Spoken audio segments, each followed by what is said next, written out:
hit the play button, cool out. It's time for the Notorious Nobodies show.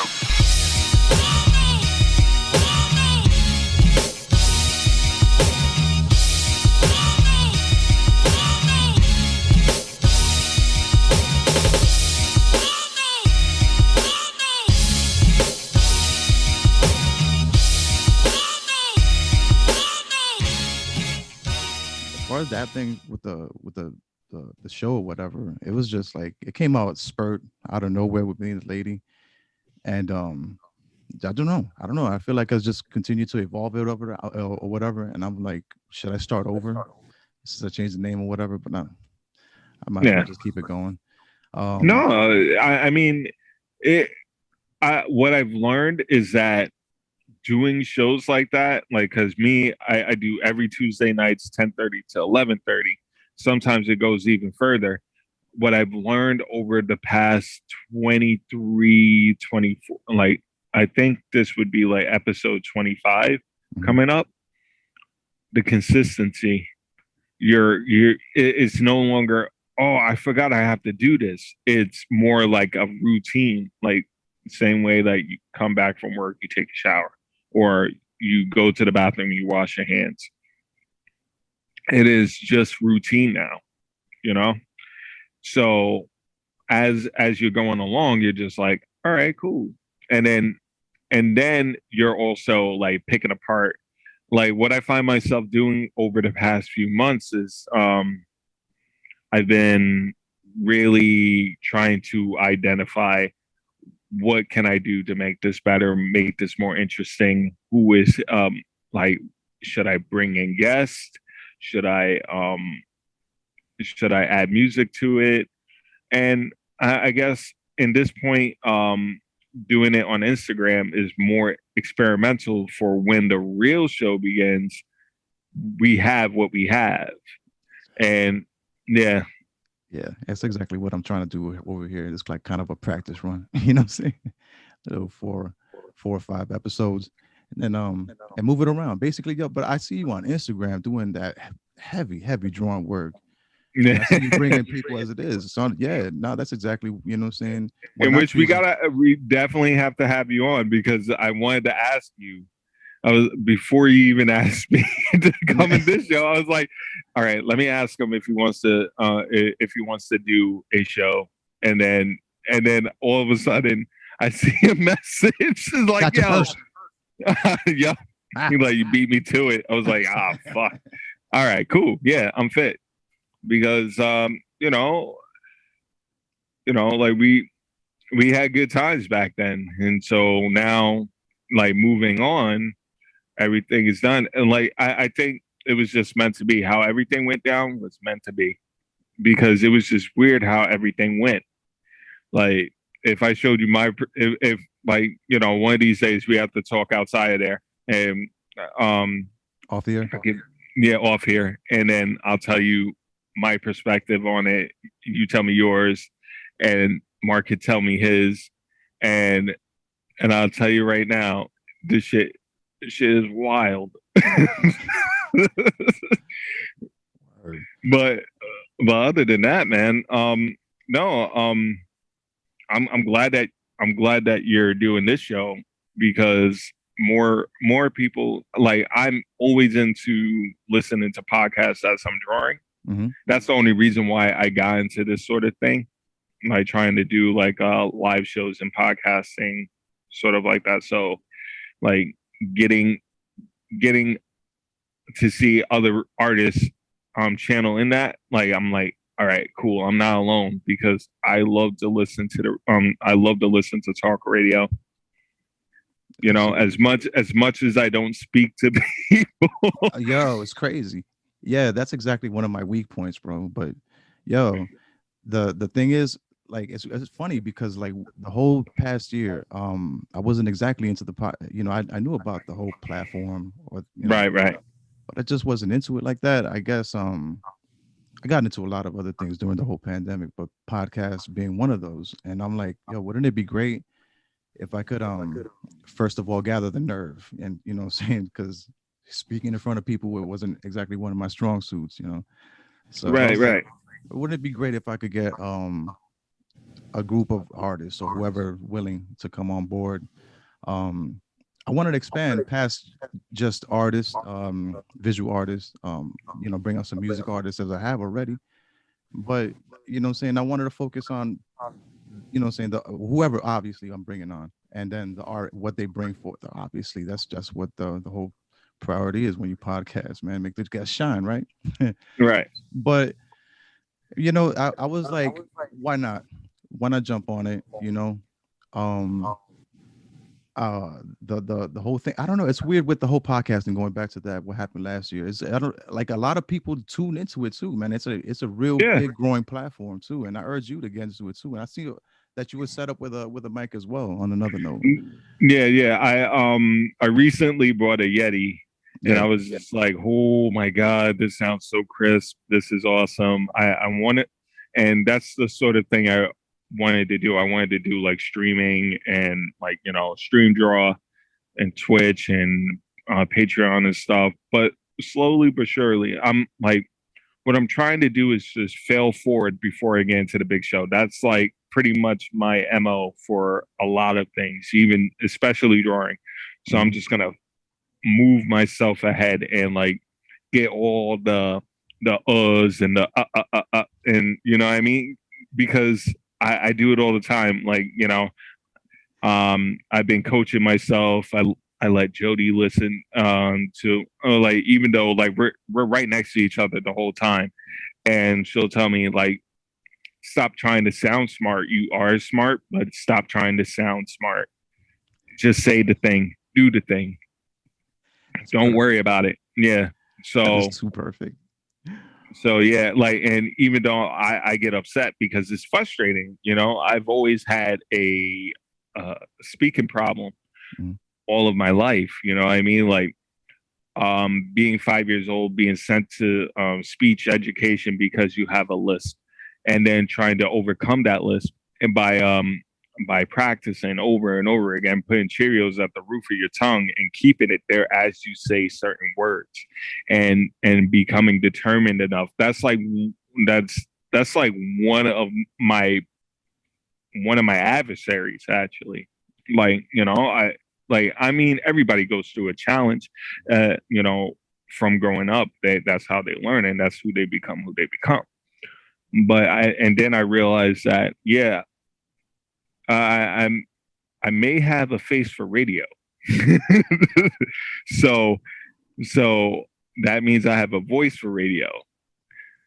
And then listening to radio all of my life, like not putting keeping it on the FM channels, but putting it on the AM channels, and listening to like politics and listening to talk radio, even though I didn't understand the gravity of every situation that was put on. But to hear them talk and go back and forth and hear the banter, it's just like, for some reason, it does something to me. And then, they go to a pause. You listen to the advertisements, and you kind of feel that you kind of feel the rotation of it all. And that's when I knew. I was like, I want to do something like that, or I want to produce TV. I want to make comics, and I also want to do all that. How can I do all of that and still have time? Shoot, that's the trick of it all. Yeah, Yeah, right. it's crazy though, man. Because that exchange though, yeah, that's what I was getting to in the last episode, man. Well, not so much the last episode. I'm sorry. I was talking with my lady, and I'm like, something about that exchange. You know what I'm saying? Especially like in the whole what I was talking about earlier with the podcasting thing. Like it's just out of nowhere it grew, and more people are getting something organic about it. You know what I'm saying? Obviously, Right. and I don't know. It's trippy because it's like I felt like it's the 2021 version of what radio used to be like. I don't know, for lack of a better, 1950s or something, when they used to listen to the stuff on the radio and stuff. Exactly. You know what I'm saying? So you have a couple people that actually are doing podcasts, and they'll, under the Marvel badge, you know what I'm saying, the adventures Yeah. of, Black Panther, whatever. You know what I'm saying? Yeah. Actually, It could be totally fictionally based or whatever. You know what I'm saying? But it's a yeah. podcast. I definitely listen to Stitcher. They have a bunch of. Oh, I see. That's a nice ass mug. Oh, why? Thank you, sir. But Yo, I wasn't even Um, trying to there's a ask. um yeah, but yeah, um I listened to Stitcher for a while until it started to eat up my paycheck. Um, and there was this Wolverine story that they had, and they'll do like radio stories. Like you could just sit down and listen to it. You hear the ambiance, you see people acting out and everything, and it is extremely dope. But I've always been into that as well. Like there will be a podcast. I'm trying to remember. I forgot the name of it. I have it on my iPod, and it's a bunch of murder mystery stories in, like, from back in the like 30s, 40s, and it's an hour long, and you listen to these stories like come to life, and it's just crazy how like now we watch shows on Netflix and stuff, and that's where everything came to be. But before all that, it was this, and it was like you had to use your imagination. So I try to look for those certain things and kind of picture it in my mind. And it's just like brainstorming practice for me. I don't know. But yeah, no, that's an awesome podcast. I gotta send you that one. I totally forgot the name of it. Oh man, it's gonna kill me No, because it's been happens all the time. it's been a couple of months. Yeah. Happens all the time. If anything, man, I enjoy, and saying what I tell people too is just 100% organic conversation. I forget Right. stuff all the time. Like literally, bro, my brain just like decides to pull the cancel button and dump everything out. We're like, no, thank you. You know what? I don't want to go that route. But what's that? Going back to the Stitcher thing. I'm sorry, bro. There's just so many platforms out there, and I'm like, what's Stitcher? Stitcher is this it's like this podcast storytelling radio app that you listen to stories, or better yet, it's pretty much audiobooks, but they add more detail to the audio side of things, so you'll hear, like, say person is walking through the woods, you can hear the grass, you can hear the trees, and they're actually acting everything out. You just kind of sit there and listen to it, and it's really cool. I was like, yo, they should do more of that, or have that more accessible to people. Like not just for people, not just for anyone, but for everyone. Just have a radio station that does that on the regular.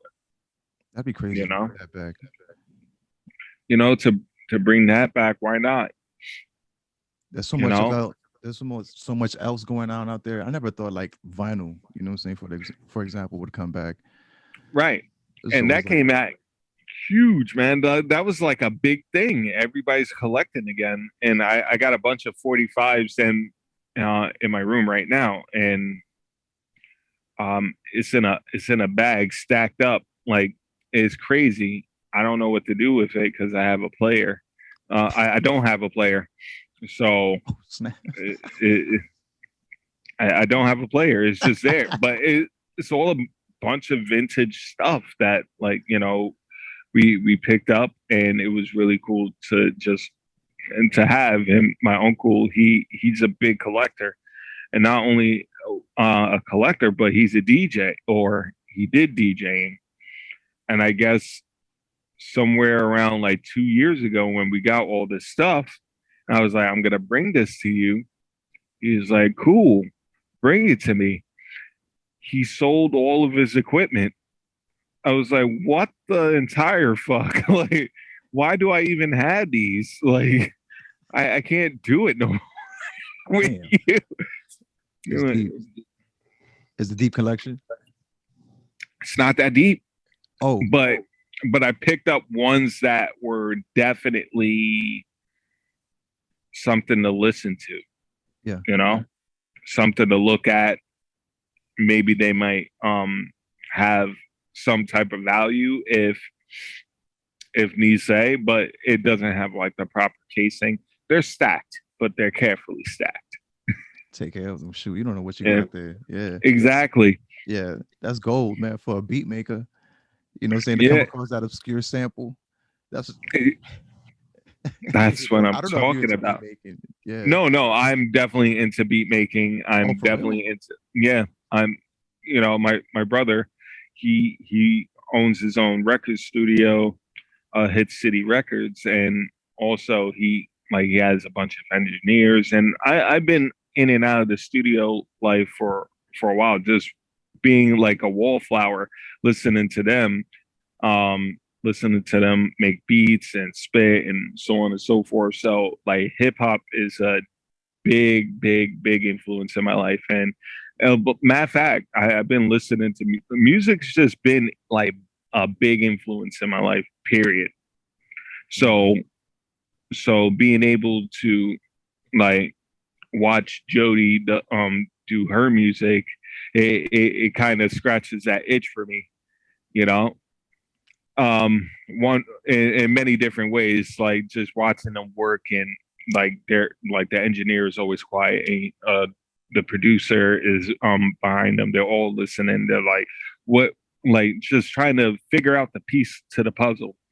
That's exactly what it is, man. Damn, that's crazy that you bring that we got into beat making and stuff, because I've been getting that same itch, bro. And it's like I've been focusing so much on everything else, man. It's all good, you know what I'm saying? I totally forgot that you made beats. Yeah, it's like it's leisurely, you know what I'm saying? But it's just it's crazy that we share that in common, you know what I'm saying? And it's a lot of other visual artists that I come across too on Instagram. That it's crazy how much spread, we're not just doing the visual art thing, but there's just a crazy number that are into a number of other talents, you know what I'm saying? It's just bananas how crazily diverse people are, man. And more power to them, but you know what I'm saying, freaking the whole beat making thing, I'm like, damn, I haven't done that in a while, and that's like the whole the whole missing piece thing, bro. It's crazy because when you find it too, man, it's just like art, like anything else, the whole visual art thing or whatever. So when you finally add that little splash of color or that little tweak of contrast, to make it pop more or whatever. So it's like it's crazy how not only how diverse people are, whatever, but how similar with the craft, no matter what it is, man. Just that simple piece. Exactly. It's that one little piece that exactly. The funny thing is that like, I dabbled here and there like throughout the years. The last piece that I did, I was just messing around. I found out that you can like have GarageBand on your phone. And so I was just messing around with beats on my iPhone, and I'm just like putting it all together. It took me, I woke up at 3:30 in the morning, and then I wasn't finished until like 7. And then I put like a little video behind it as I'm like drowsy and like slightly delirious, a lack of sleep. This is pretty much my I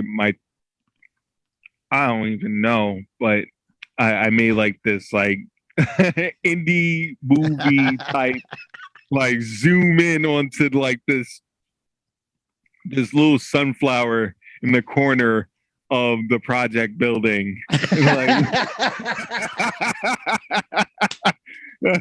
I was really trying to get into my like indie movie Tribeca Film Festival type shindig. You know what I mean? Like that third layer of wallpaper scratched off at the restaurant or something. Man, let's zone in on that. And then it's got character.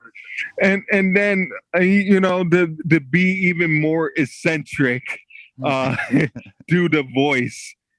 You're talking behind as I walk these streets, and then change the voice pitch on there as you're doing it all. and it came out pretty cool. But I've only showed one person, and that was Jodi. And Jodi was like, what? Oh, you made this? I was like, yeah, I did that. She's like, that's not bad. That's not bad, but it's not good either. And like, I'm like, come on, Jodi, she's stop like being nice. no, no, Yeah. no, but it was actually pretty good. Okay. Look, I can measure bars, and I can measure what I want on there. How do I make how do I start in the bridge?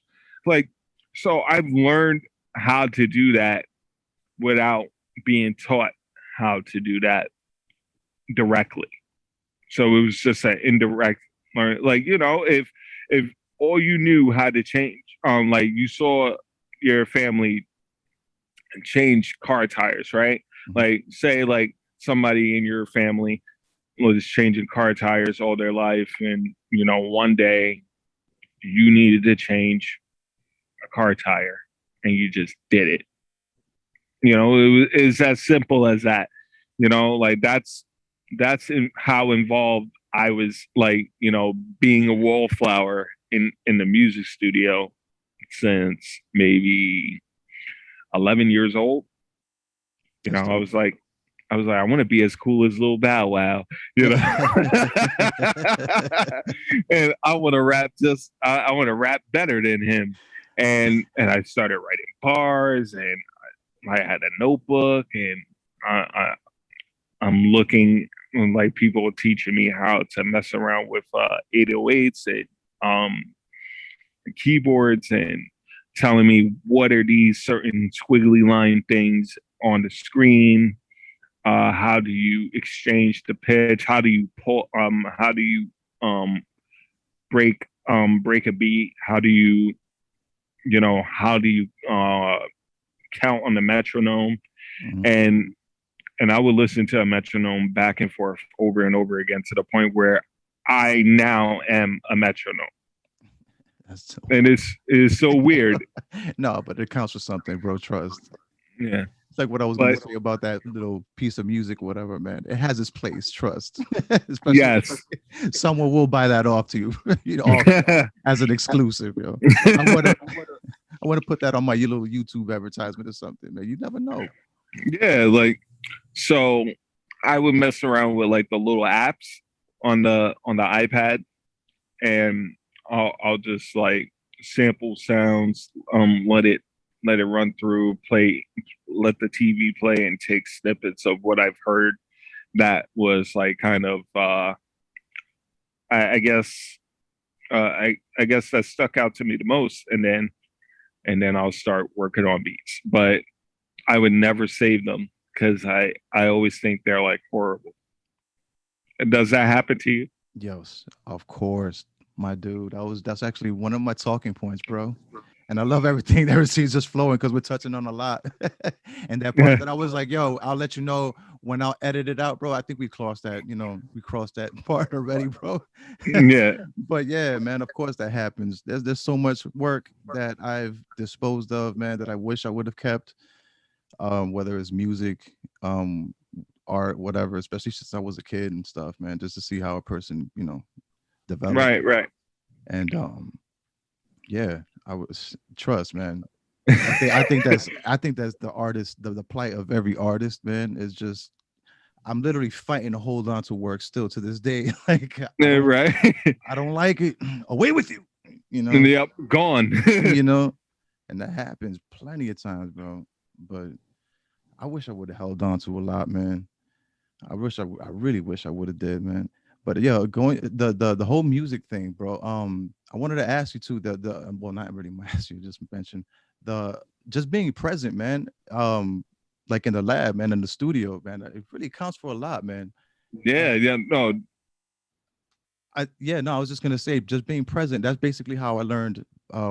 Picked up drawing, basically anything else. And exactly, same here. Yeah, I wanted to ask, when did you start drawing? I started drawing when I was like, I guess five or six. Like, my first early signs of drawing was Power Rangers. Like, you know, I wanted to draw a Power Ranger. My oldest brother, he did art as well, and he was drawing Power Rangers, and I saw that, and I was like, I want to draw a Power Ranger. I love Power Rangers. And he's like, oh, I was like, can you draw me this? And he was like, no, I'm drawing that. And then it went from Power Rangers to Dragon Ball, and then I that's when I couldn't stop drawing, and I was drawing things like Spawn. When the movie came out, I'm like breaking down each scene of that movie, rewinding and going back and drawing, pausing it to the point where I broke the VCR, got my ass whooped for that. Like, yo, go ahead. I'm sorry, bro. Go ahead. And my mom was like, yo, what the she fuck? don't know whether to be mad at you because the VCR broken or proud of you because of the banging ass art you just produced. It was like Forrest Gump meets Rain Man, where art. That's crazy. Yo, what's bananas is that oh my god, man, 5 is just that. I guess that number, bro. That's around the time I started drawing too. Some of my earliest memories, yeah. And that's crazy. I hear you saying Power Rangers, man. Back then it was like Thundercats. You know what I'm saying? That's what I had. Yep. I'm an 80s baby. I forgot that you were 90s baby. No, I was born. Yeah, I would be a 90s kid because I was born in 88. I'm in the cusp. Oh, my bad. No, I thought you were right. Yeah, nah, man. 90s is 90s. Let's get it right, baby. I mean, no, I'm still in the cusp. I have the best of both worlds. Like, you know, I was able to know what Thundercats was, but I'm also very familiar with, you know, X-Men, the animated series, Batman, the animated series, when it came out, you know what I mean? Amazing. Like, and it's crazy how my memory works, because I even remember getting like the little Batmobiles from McDonald's. I had to be like 1 or 2. All right. The reason why I'm laughing, bro, because it's crazy, bro. There's so many parallels, bro. It sounds like you're telling me my life, bro. Like, you know what I'm saying? So it's like the whole. Go ahead, bro. This is crazy. I'm just, you know, I guess thoroughly glad to be sharing a moment with you, bro. but yeah. Like, I'll tell my brother, like, you'd be surprised what I actually remember. I remember how the commercial for the Happy Meal was. It's just crazy how, like, you know, like, my memory of that is just like, so I knew that I could hang on to like certain memories in my head, and I will always try to remember what I saw last and draw that out. You know, I guess I was one of those kids. Like, if anything worse would have happened to me, I'd have been telling it in a book. I'm knocking on wood, and I'm not trying to, like, you know, I'm not trying to make fun of anyone who actually is dealing with those sort of things, but truthfully, you know, like, I'm actually grateful that I was born around this time. You know, a lot of people are like, yo, I feel like I belong in a different time. Who doesn't? But for me, I'm like, yo, I am so grateful to be born at the best time around. There's so much great stuff happened. A lot of groundbreaking stuff happened in between the 80s and 90s. And people take that for granted all the time. And that's why I love going back to playing Super NES and looking at the Game Boy and flipping it open, and then all you hear is that cling sound. Oh my God. Yeah, go ahead. You know, and if the cartridge is not on correctly, you'll see like a black bar letting you know that you have done fucked up. Take the cartridge out, blow on it, and put it back in.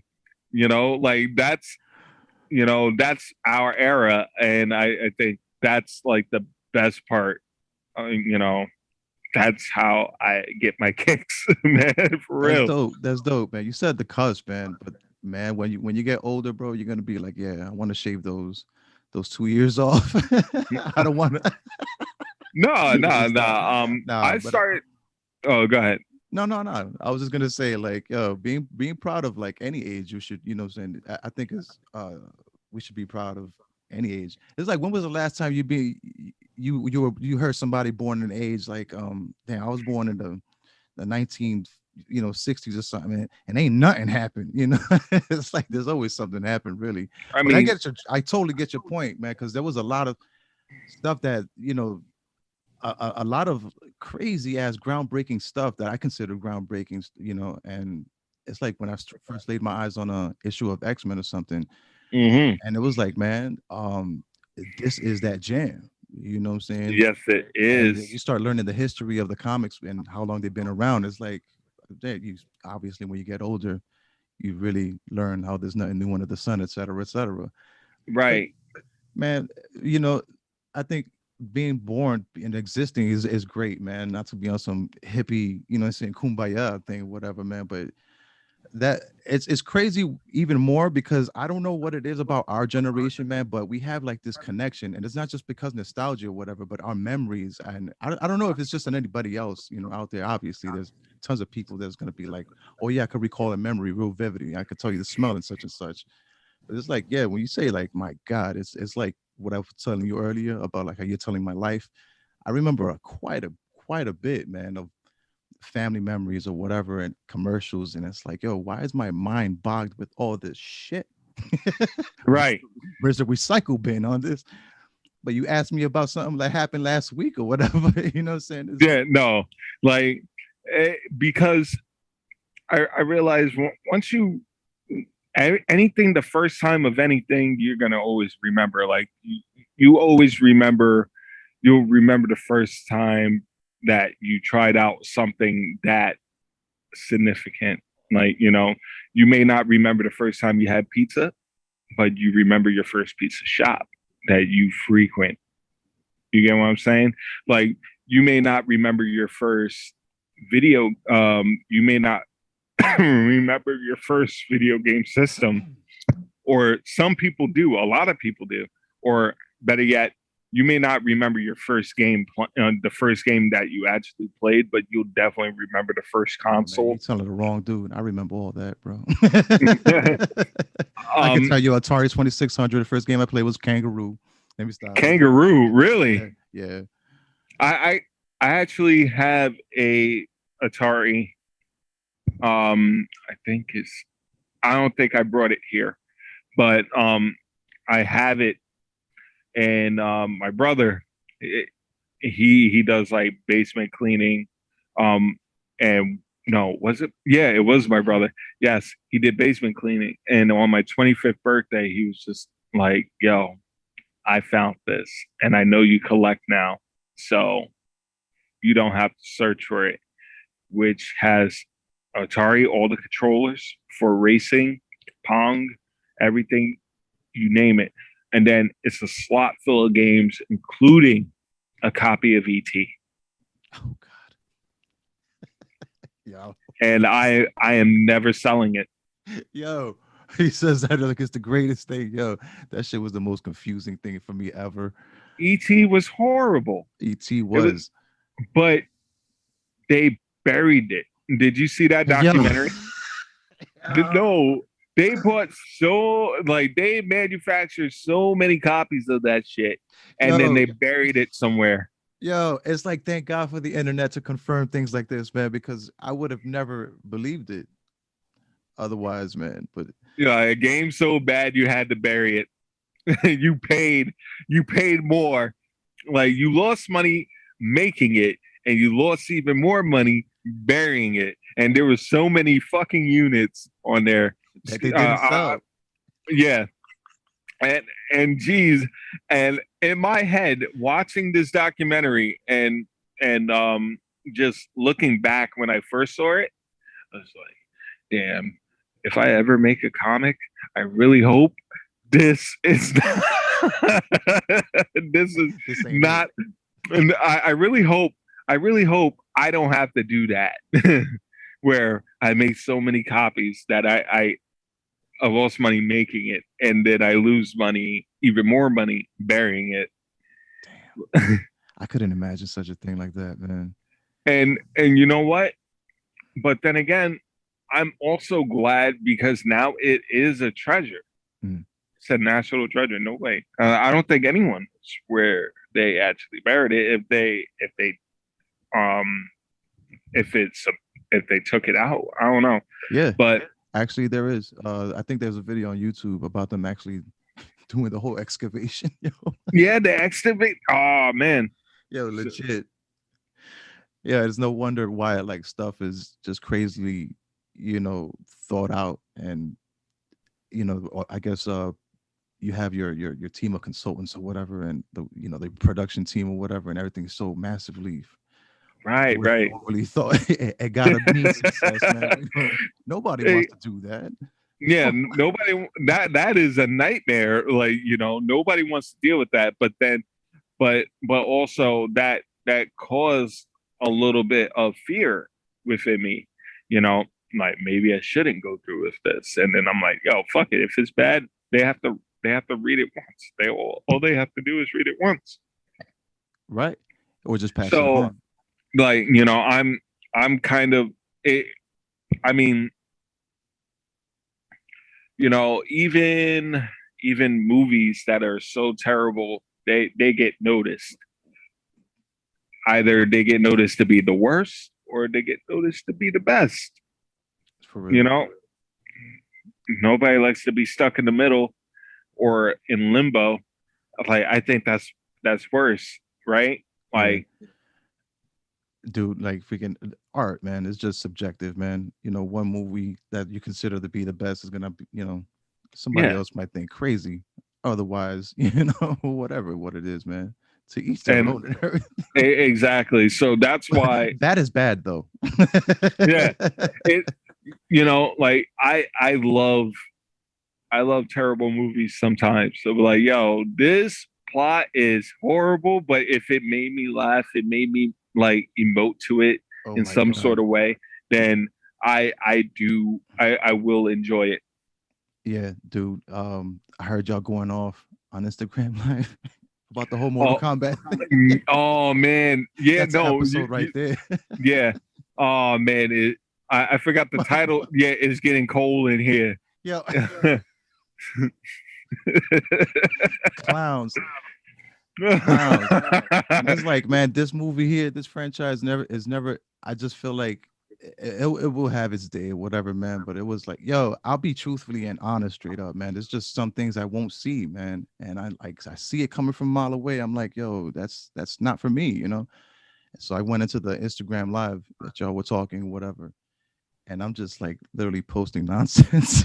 And I'm like, holy shit, I was right. Yep. Oh, you didn't even see it yet? I didn't even see it, yo.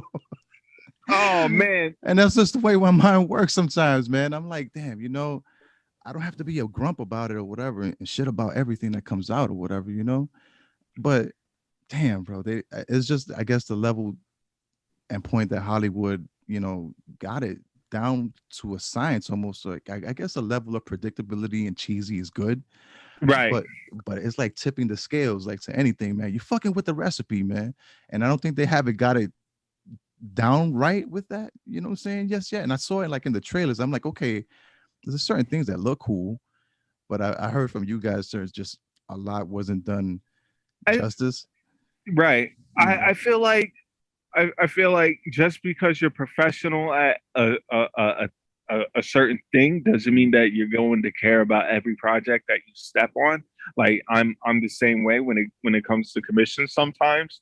Like, you get paid to do this certain thing and you know that you have the gumption and you have the skill to do it.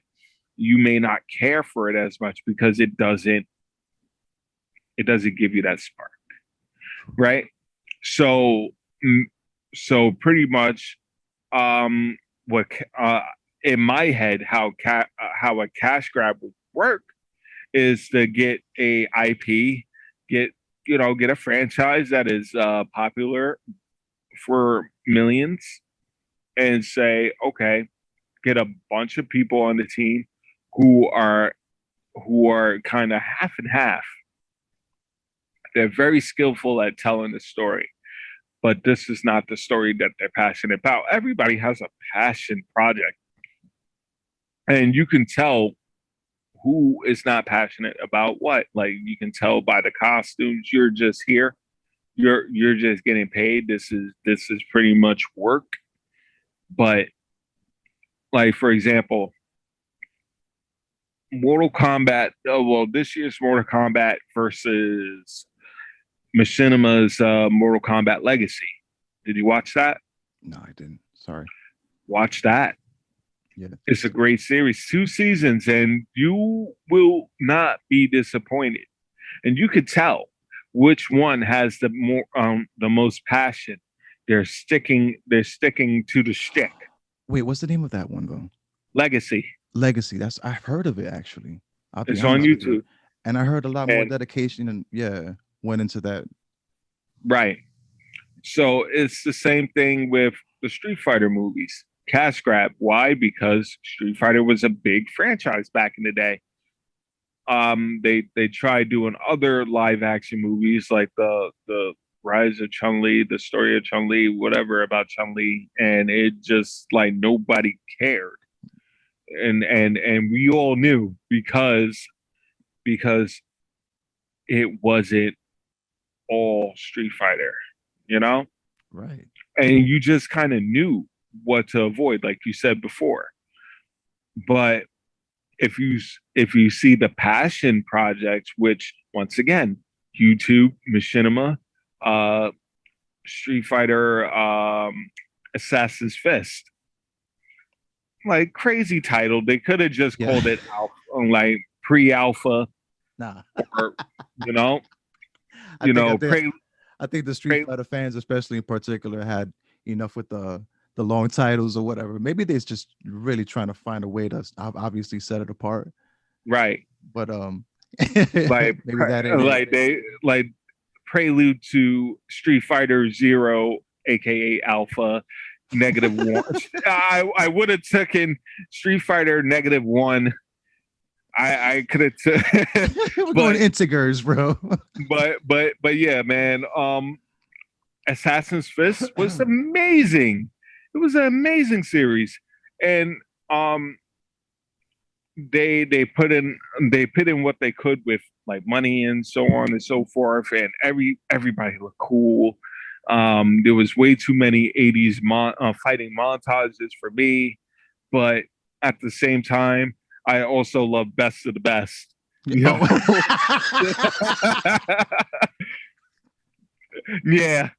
Yeah. Yo, you're too much. But at the same time, like, it was really cool to see that because oh my God, were you a Bloodsport fan? Not as much as I was for Best of the Best. I rather watch Best of the Best over Bloodsport, but I would watch them both back to back. I don't care. Best of the Best first. They complement each other. Yeah, I like if you want to see like a 80s fighting movie, like it'd be Best of the Best, Bloodsport, Rocky, all of them. Pop it, Tommy. Pop it. But, yo, I love it. But yeah, man, like that's the sort of thing that I got into. Like the funny thing is that I was introduced to Best of the Best and Akira on the same day. Oh my God. I never thought I'd hear those two movies in the same sentence, but we riding with that.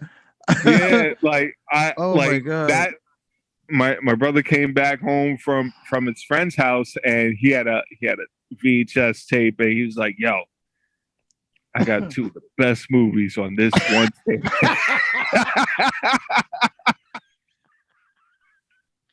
Little did Shawn know. And I wasn't supposed to watch any of them shits. Oh man. Like I had to be 6 years old. I was just like, yo, like, what is this? Yeah, but what is it about that feeling, bro, when you actually walk into a room of older cousins or something and they're watching like Nightmare on Elm Street? You know what I'm saying? Something damn well you should be watching, and something damn well even more so you're gonna get nightmares over. And it's just like the coming of age type of thing. Exactly. You know, my oldest brother, like, because we're all big on Halloween. You know, we're Halloween freaks. We love Yo, hold on. Is that where the whole sketch school comes from? No, sketch school is a whole different story. Like, all right, so you know what? Let me get on to the Halloween part. All right, so my family, we used to we all dressed up for Halloween, and we all did trick or treating and stuff, and we did that for years. And we'll all make our own costumes, and we'll see who has the better costume. Like, I'm third out of seven. You know what I mean? So we, like, when I mean, like, there was 10 people in the 10, 11 people in the house dressing up and trying to see who has the better costume. It was like we was being like shit gets serious. Arguments happen. It's like playing Uno spades for us on Halloween. I know what you mean. So go ahead, bro. It's crazy. You know, and my oldest brother, once again, he would spark everything. He would spark everything of the story. He's like, yo, who has the better costume? Like, I got $20 right here or some sort. Like, and he was like, nah, you ain't got the better costume. We dressed up and I've been dying. Like, my dream costume is to become the Green Ranger. Like, I stand, man. Like, yo, Jason David Frank is my hero. And the day that I meet him in Todd McFarlane is the day that I'm like, yeah, that's it. Like, I can go in peace. Yeah. But yeah, but Halloween is like a big thing, watching horror movies and getting scared, and, you know, like, telling like scary stories that, like, you know, being kids and stuff like that. Yo, like, go into the mirror and you say Bloody Mary 3 times. I still won't do that shit. I'm 32. Oh, yeah. The fuck out of here. You know? And the funny thing is, the funny thing is that, like, you know, you know, like, being with Jodi, like, I just had these predictions in my head, like, you know, because Jodi is bold, you know, she's daring. So if she's bold and daring, because if I can't do that at the age of 32, I know the kids would do it if we have kids, or when we have kids and they're trying to do that shit, I'll run into the room. What are you doing?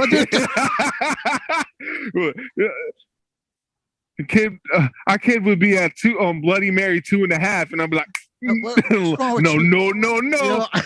Never mind. Resend that order. And I'm looking at the mirror. What are you talking about?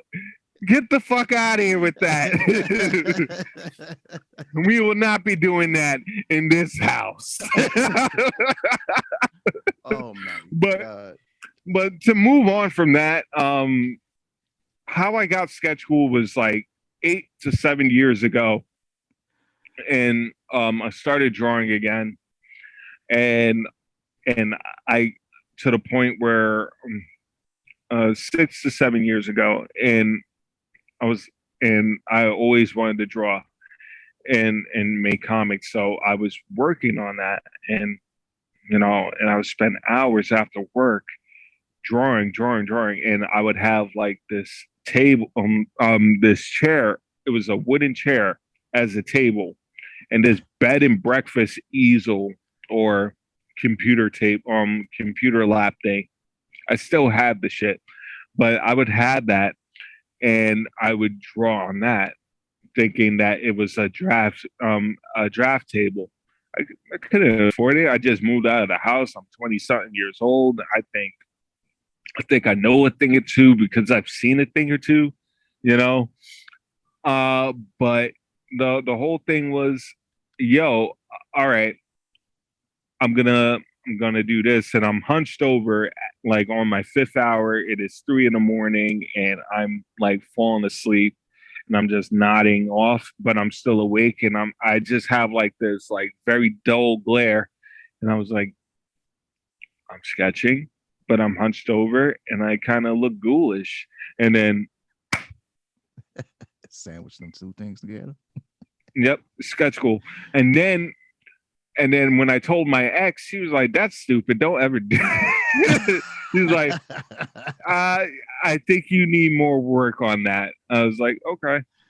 And then I never thought about it again until, you know, went through the breakup, stopped drawing for a long time, and just like, you know what, I'm gonna relive my dream. I like, no, there's no one here telling me what to do, so I might as well do it. And then once again, 3-4 o'clock in the morning after work and this time around, I'm drawing for at least 8 hours, and I'm listening to music. I'm just staring, and then Mark was like, "You should change your name, your IG name." And before that, it was Benora White Esquire, which was a Final Fantasy reference.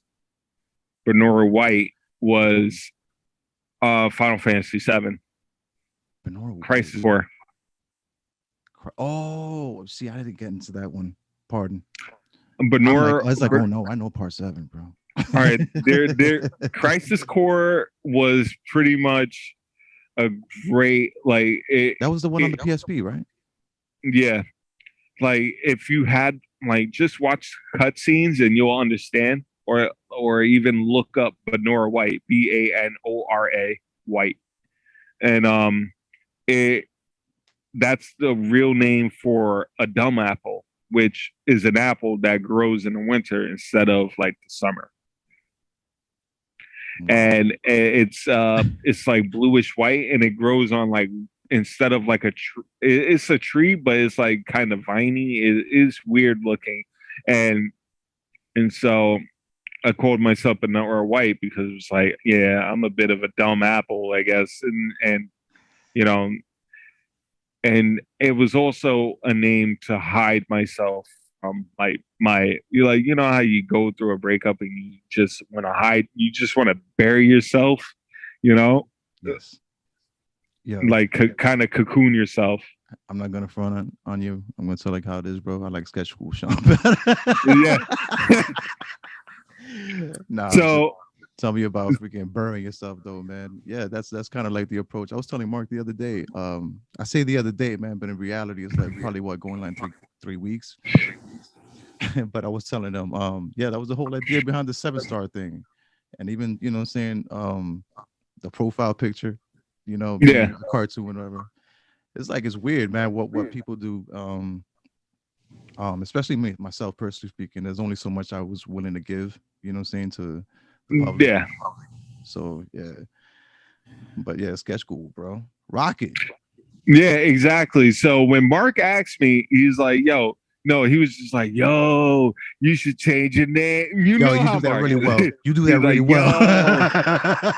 He's like, "Yo, you should definitely change your name, bro." And I was just like, "That's Mark, authentic Mark." I was like,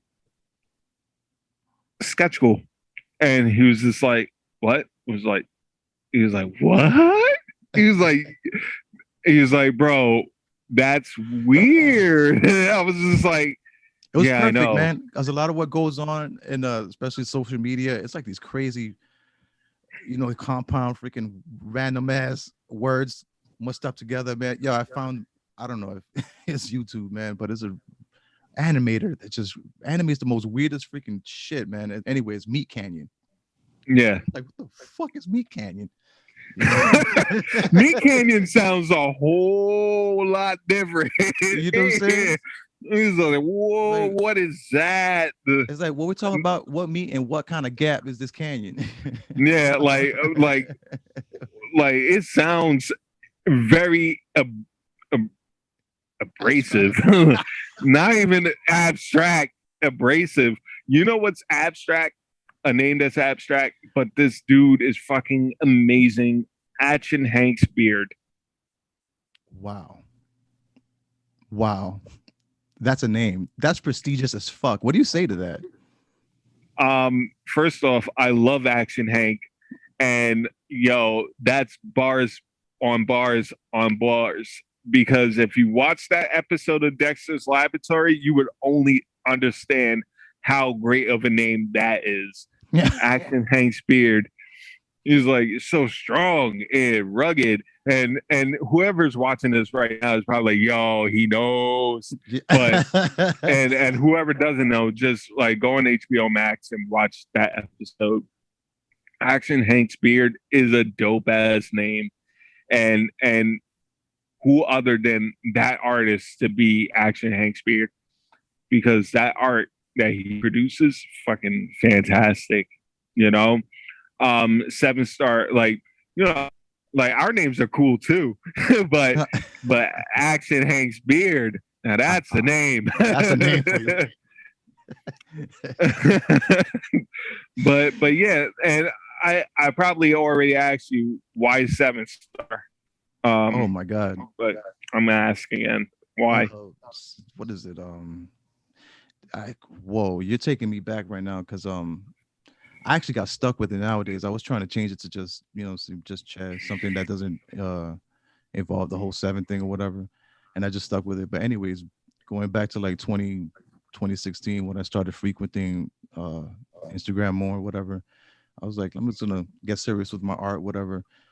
And I didn't want to give them my full name or whatever, and just doesn't sound cool. So I was like, it was something else, something 7-star.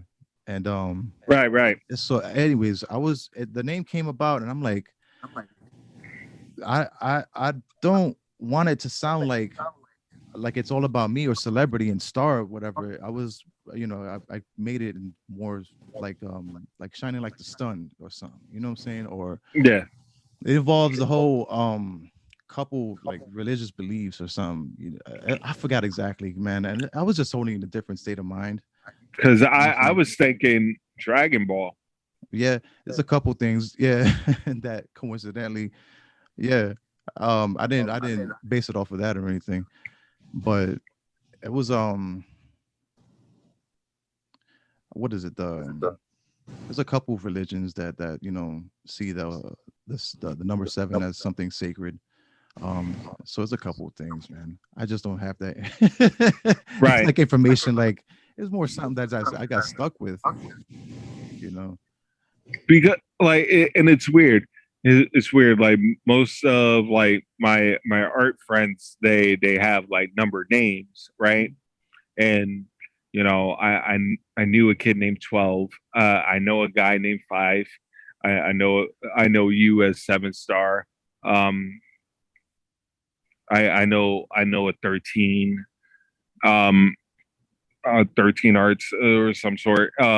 But a lot of good artists have like numbers on their names, and then I also know a bunch of artists who are really good and they have weird ass names, like very abstract names. I don't want to say weird as respectfully, Yeah. like Action Hank Speared. Yo, my man. Or I was gonna tell you real quick, man. Because man, we diverted so many different paths. Yo, my freaking phone where I had my talk points died. So I was gonna say, hold up. I was gonna tell you, going back to the passion projects and stuff and art, and I know we talked about a multitude of different things, especially by now. But the passion and how you can set, see certain projects and certain things just look better, or right. whatever it is. But oh yeah, we definitely like. All right, so yeah, like who's like passionate about their passionate about certain work, and then you'll know who's not so passionate. It's just work, but they're still doing the job. They're still doing the thing, but you'll know the difference between the two. Right. People phone in, and you can tell. But there's a good phoning it in, like they're doing the right thing, but they're also not really as caring and as nurturing. That's why I was like, yo, compared to like the Mortal Kombat from a few years ago where it came out back in like 2010, 2011, Mortal Kombat Legacy, you saw care. You saw like, they they stopped at no expense to get Michael Jai White to play Jax as this was like a fantasy thing. And like, you know, like who more fitting than Michael Jai White, or or or like they handled the Scorpion Sub-Zero feud very precisely, and they handled it with such care. They handled Liu Kang, Johnny Cage, Sonya, and Kano. Even though I didn't like how Kano looked in Legacy, it still didn't take away from the excitement that it gave me, you know. And you just know, like, there was care. Meanwhile, like, you have the money and you have the people to do things, but the care for it, money doesn't make it right. Money, like, and I say that absolute, like, when I tell you money doesn't make it right, it just doesn't. Money just makes it. Money just makes it done. It just, you know, it just completes it. Yeah. It is just a tool. It is a conduit, and it's a byproduct. It is the general interest within you is what's going to make it the movie that you want people to receive it as. And so when I learned that, that's when I learned, okay, when I do this, when I do the second comic, I'm not gonna pay nobody to do it. I'm going to do it myself. The second book, I'm doing it all by myself because I wanted it a certain way. Just because you put so much money into a project with a talented artist or a talented whoever doesn't mean you're gonna get the thing that you want. For real. Never happens that way. And like, you know, like there was this one artist that we both know that was asking for this much, but the even though the work was great, there was something about it that was missing that you could have done. Like, you knew in your heart that if you would have attacked it on, it would have been better, or it would have been handled with such care. Money doesn't make it right, and I always say that. Like, you know, and you know who also like made that, like, who confirmed that, like, just put that nail in the coffin again. Once again, it's Jodi to put that nail in the coffin for me to like confirm that, like, money doesn't make it right. It just doesn't. So when I saw Mortal Kombat, I said, yeah, I'm excited for this, but what's the catch?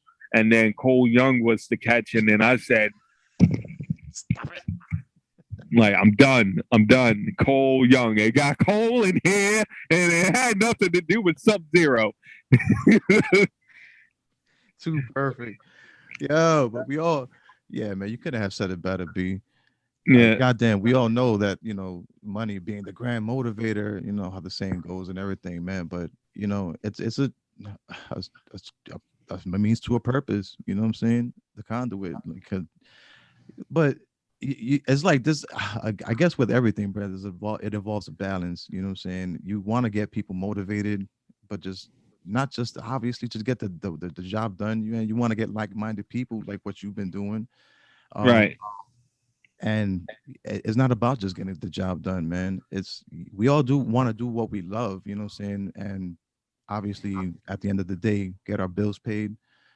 Exactly. But it's like in the creation of something like intellectual property or your a concept character or something like that, you know, you're essentially possibly creating something that's going to last more than, you know, any bill, you know, or even us, you know what I'm saying? So yeah, it involves care, you know. I appreciate the compliment too, if you know about the jumping on the comic book or whatever. And there's a lot of history, man, that obviously viewers don't know about or whatever, you know what I'm saying? Yeah.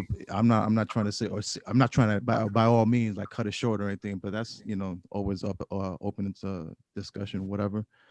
But if anything, I wanted to move towards how I see you, you know, going back to passion projects. how I see you doing your thing, bro. Yeah. Overall, just proud of you, man. Thank you. Yeah, you know, so what is I it that yo, we last spoke? What is it, like 2017? yeah, Like it's been, saying some years, man. And I think the last yeah, call that we shared, the last conversation that we shared was like just, I think, just BS, man. Yo, to me, I yeah, think you were transitioning. Matter of fact, I think you were transitioning from traditional paper pencil to digital, and you were trying to pick up Photoshop. yeah.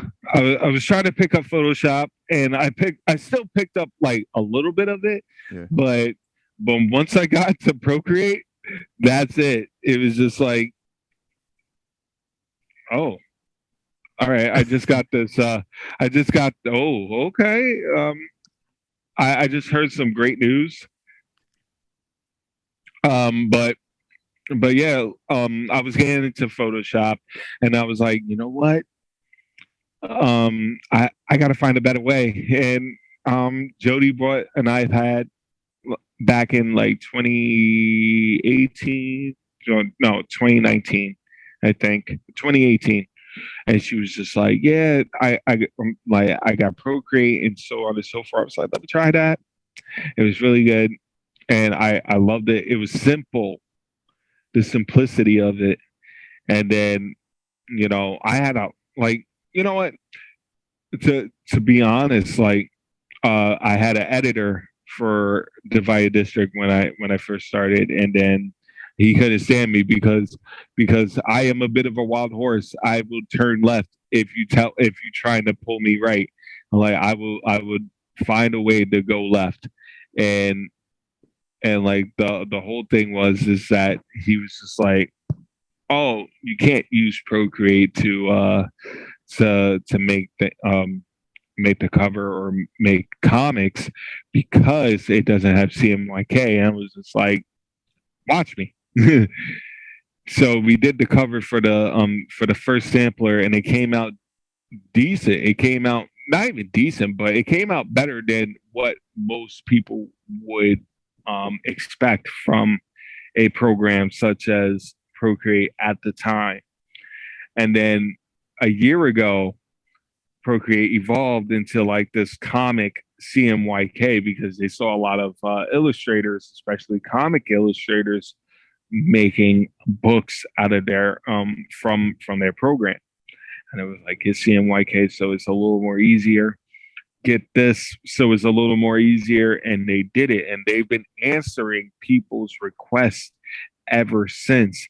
Matter of fact, since the beginning, they're like, "Yo, it would be better if they did this," and they was like, if you pay for this, then we'll be able to evolve.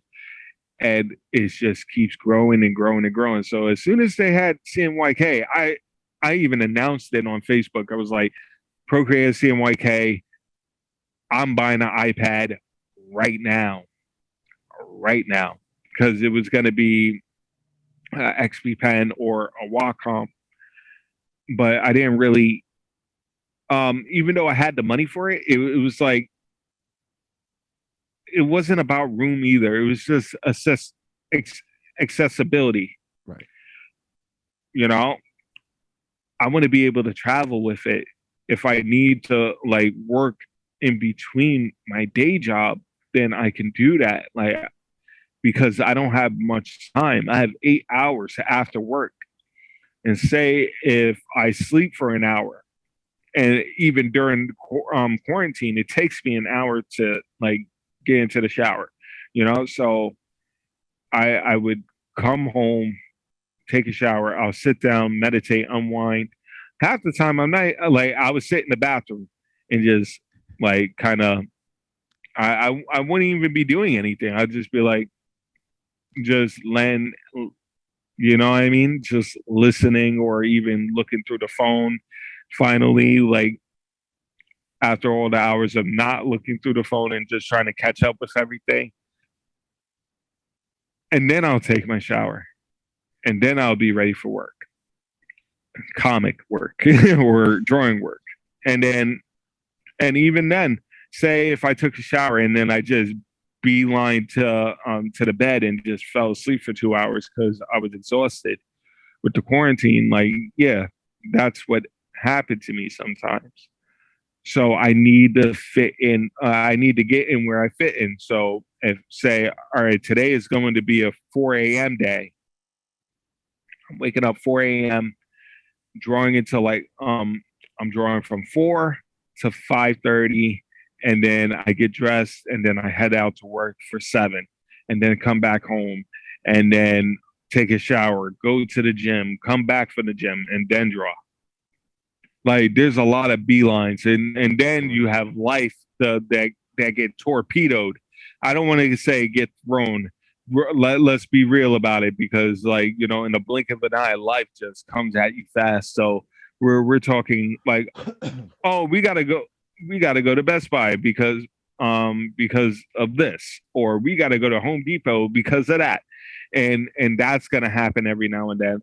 Like for example, we're doing a virtual con in June 5th and 6th, and on the first, yeah, we're doing District Con 2 virtual edition, on YouTube, Facebook, Twitch, so on and so forth, on all platforms. And on the 5th, after that, after coming in at like maybe 10 or 11 to get everybody ready to do the show, we're all right. So at 10, we're there to like make sure everything's working right. At 12, that's when we start the show. At 5, we end the show, and then at 6 or 7, like around 6:30, we're in Jersey to my niece's birthday party.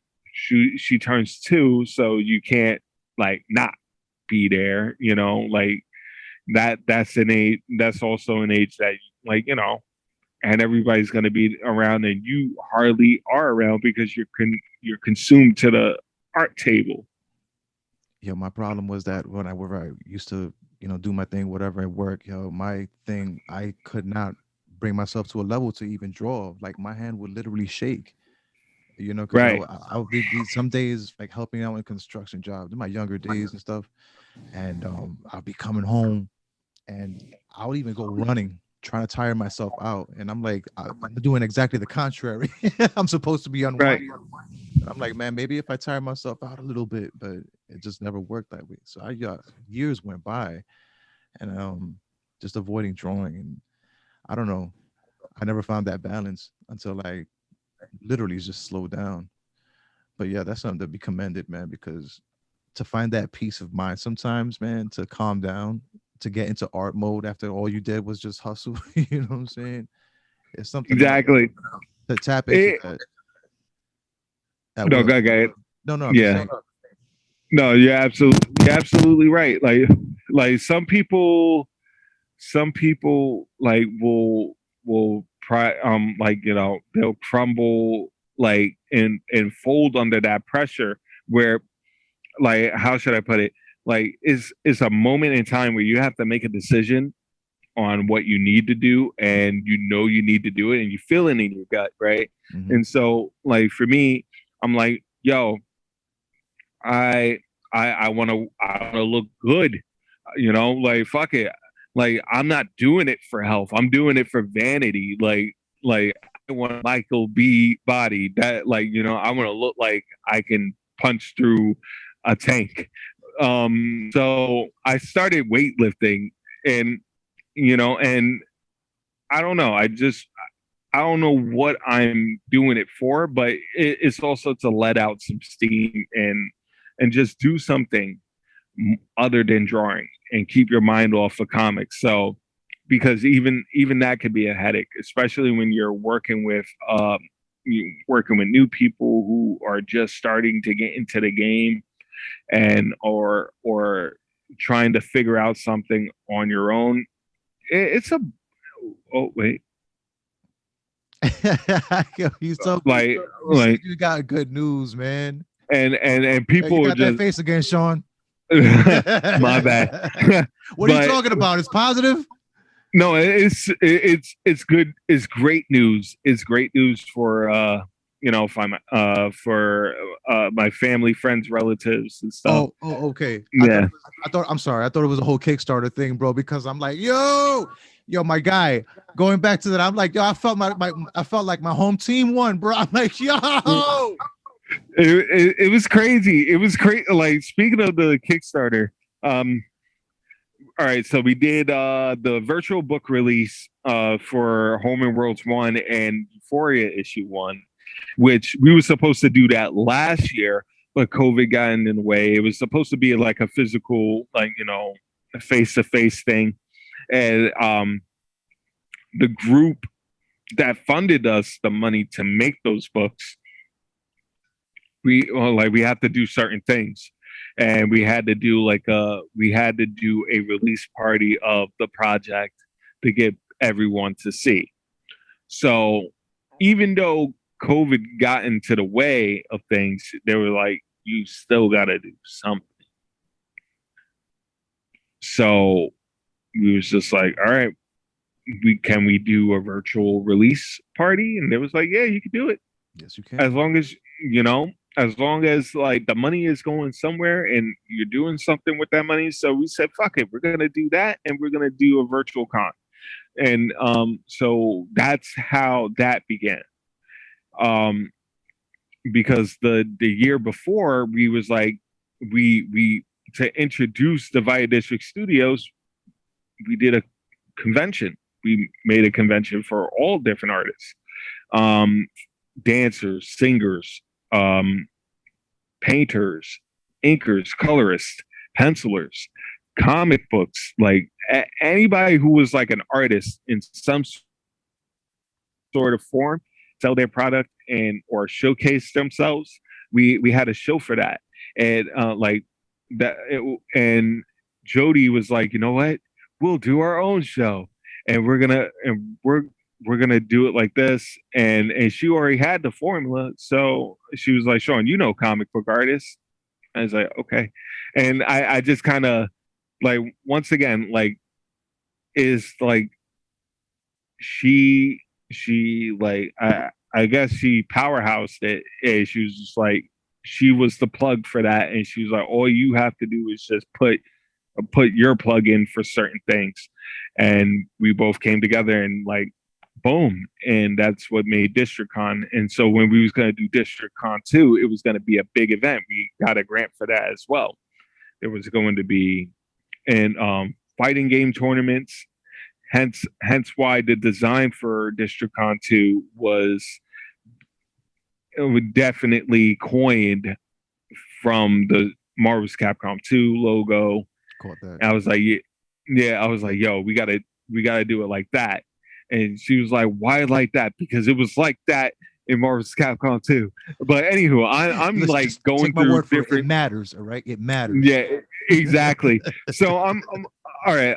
So I'm pulling from different stories, but anywho, so she organized and she picked the places, did the research, and she put it all together. And she was like, to top it all off, I want a car in front of the con.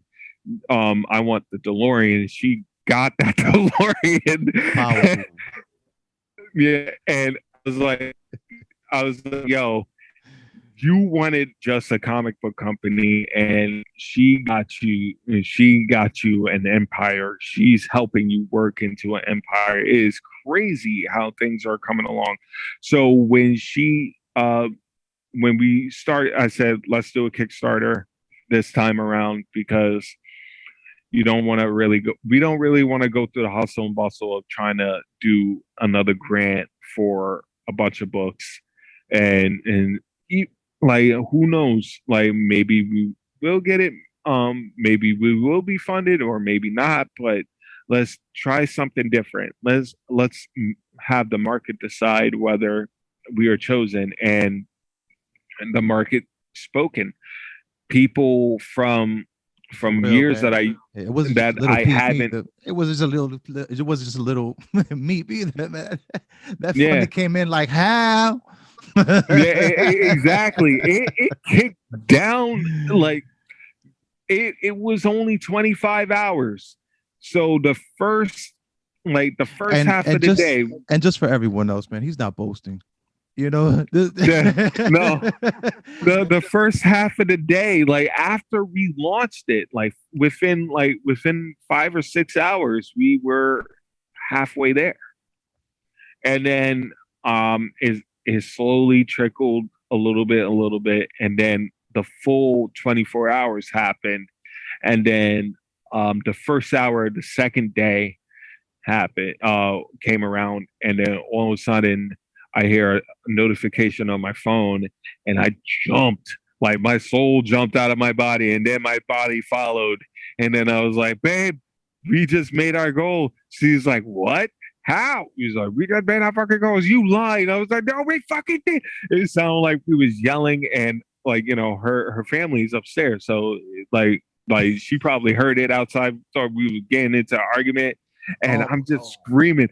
Like, you know, I have never screamed so loud in a very long time, like out of joy, like, you know what I mean? So it was good to see that, you know, people answered to the call.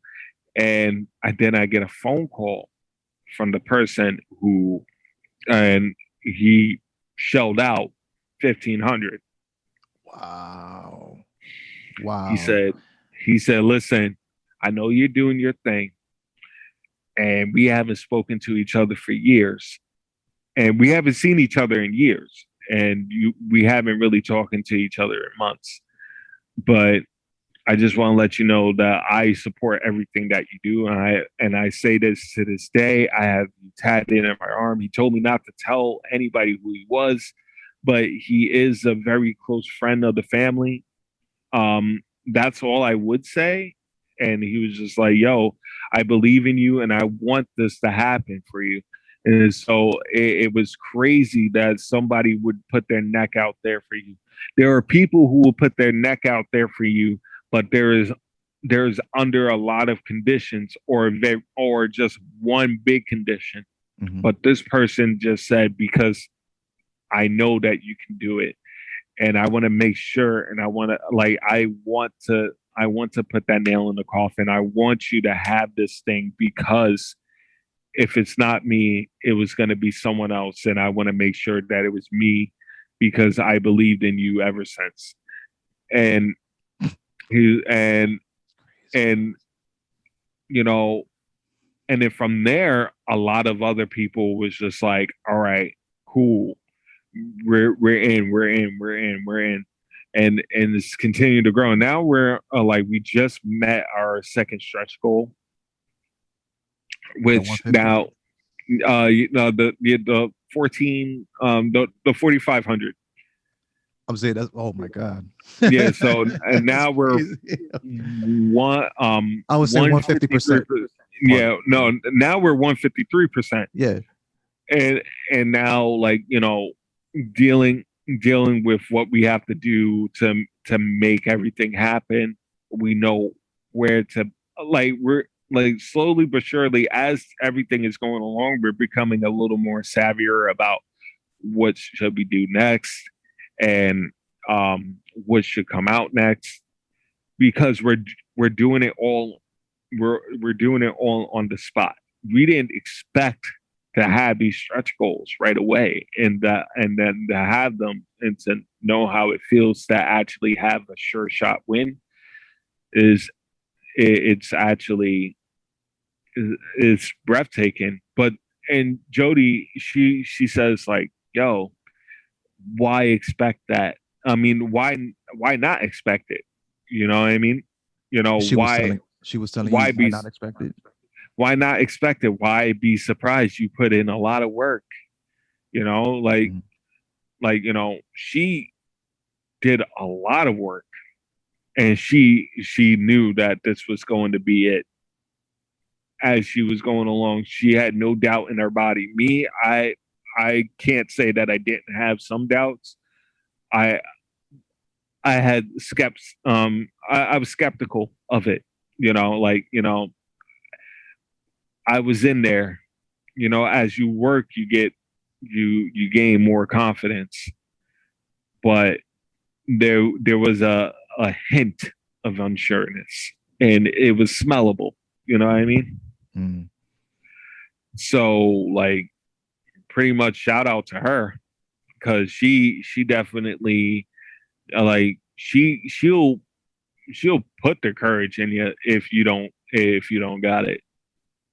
Like, she puts the battery in your back. I was just gonna say she, that. That sounds and exactly what everybody needs, bro. Like, just for the yeah, viewers, I'm just saying, Jodi is your lady, correct? mm, Yeah, and that support is major, y'all.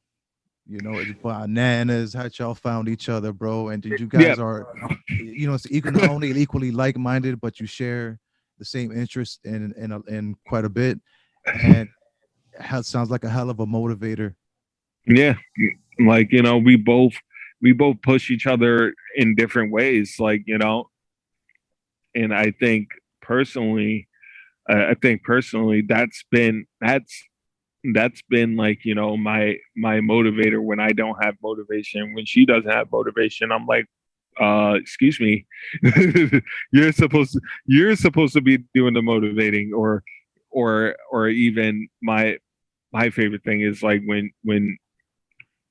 when she stumped on something, I come in, and when I'm stumped on something, she'll come in. And then there sometimes where we'll come in and it'll be completely unsolicited. And because every now and then we're human, ego gets in the way. So I'd be like, I don't think so. And we'll try to prove each other wrong. But at the end of the day, um, when you're right, like when you're right, if the other person sees it and you don't see it and you choose not to see it, where is your growth? So Facts. so half the things that I do, half the things that I do it's not just me, and the half the things she does, it's not just her. There is a guiding hand to help out on these things. Like, Divided District Studios wouldn't be what it is now without her, you know? And I say that all the time, you know? She, I say that all the time. I say that to her, or I would say that to other people. And I'm not like, I'm not afraid to say that. That's awesome. People think, oh yeah, you got your girlfriend to help you out. No, like, yo, please, you would, like, if you would just muster up the courage to actually listen to what your significant other has to say, you know, just because you have a romantic relationship with this person doesn't mean that, like, they're going to sink your ship. And I think the best way of knowing that is to actually listen and communicate and actually trust this person. Maybe this person is just saying take the risk, and she doesn't know right away, or I don't know right away, like off, like, 100%. Either way, that's what we've been doing. We've just been trying things out, and it's been working. Or it wouldn't work, and no one really wouldn't know, because no one really would have cared. Like, no one really cares that much. You get what I'm saying? So Absolutely. so we like so like my whole thing is failing forward. Her Failing thing is forward, failing man. forward. I love Like, that. that's the only way that we're gonna get through this. Forget it. Like, why pay? Like, and she'll argue with me for certain things, and they will be valid things, and I'll be like, but she also keeps me sharp, and I keep her sharp. No, you should try it this way. I don't like how that looks. These are the conversations that not everybody hears, and Not those are the everybody's prepared to hear. or yeah, You know, a lot and of it has nobody's to do with ego, man. exactly. So yeah, I'll have that argument. I'll be stubborn. I'll stick in one place, and then I'll look at it, and then I'm like, mm, and then I'll budge, and then all of a sudden I'm moving the layer, and I'm erasing it and putting it in the trash and starting over, and then doing exactly. I love it. I love it, man. It's, you know, it's growth, man. When you go from being like, man, you don't know what you're talking about, to when like, baby, you know, saying, can you take a look at this? Yeah. So like, it was her first time around doing comics, and like, you know, when she first started, and she was like, I can't, like, you know, I can't do these 5 comics, these 5 pages at this time. I was like, you're gonna have to do it. You know, like, you can't do 5 pages. What do you mean? We have a time schedule. And now she's telling me, like, Shawn, you can't do commissions because you got pages to do. Now that's growth.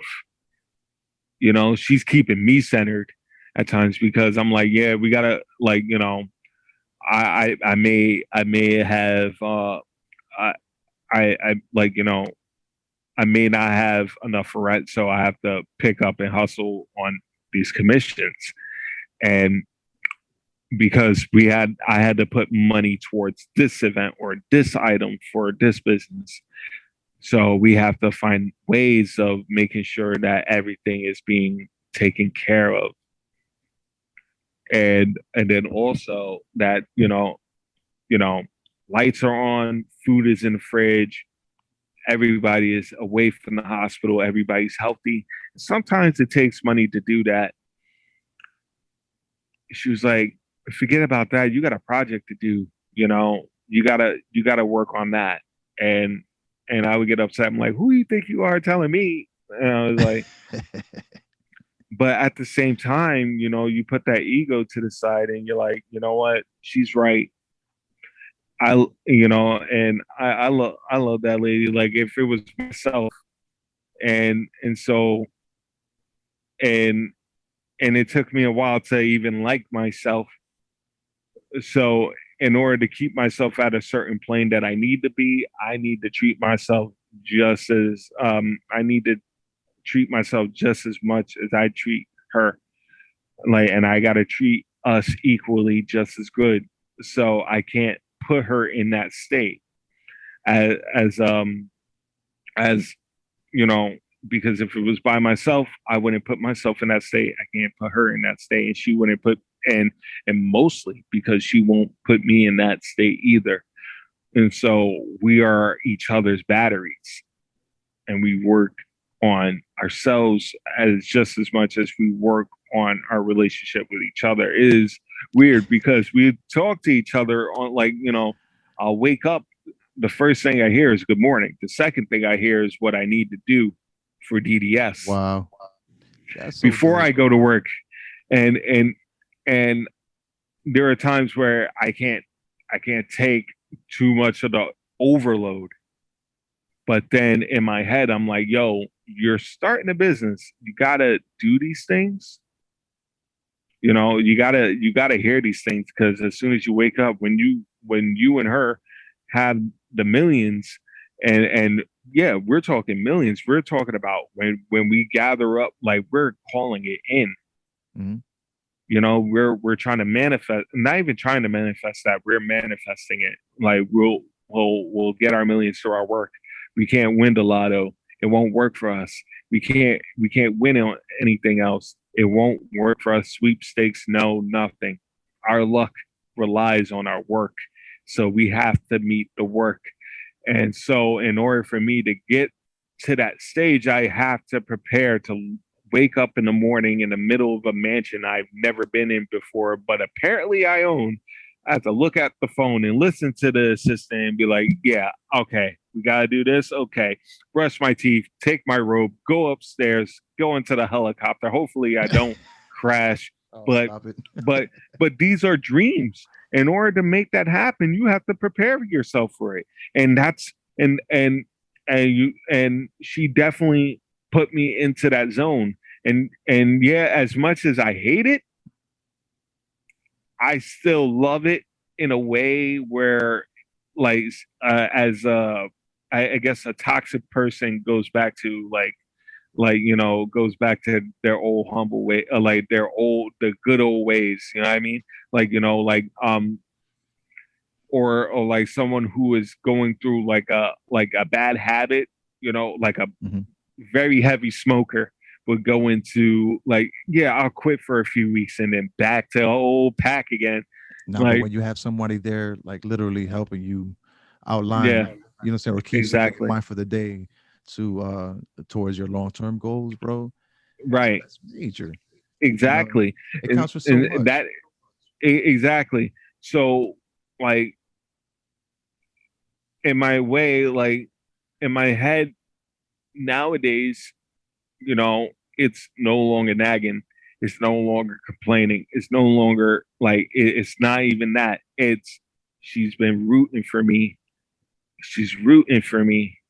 She's pushing me. You know what that is, bro? That's She's what I was saying. encouraging me. That's what I was thinking too, man. Because you know, my lady used to draw as when she was younger, but she doesn't anymore. She does her own thing, man. Which love, Right. man. But we're still a team, obviously, man. But that must be hella great, man, to have your significant other as part of your creative team, and you share the same goals, not only in life, you know, but with you know, it's very much a you know the whole business thing, creating a business, Exactly. like you know, nurturing a baby and all that, and you guys are doing a stellar fucking job, you know. If Thank that's you. what is if that's what it's like, then god damn it, bro, you know, it's not because a person just puts out whatever bullshit effort and hopes, you know, luck is on their side or whatever, and it's not to you know, on the flip side, to be conceited about it in any way, man. But obviously, man, if you work hard for it, yeah, you know, the work is Yeah, yours. she, you know, like, no, you're absolutely right, man. Like, you know, she busts her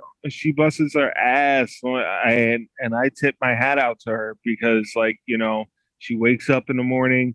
She's working from the time that I wake up to the time that I come back home, and then she's relaxing or she's even doing more work.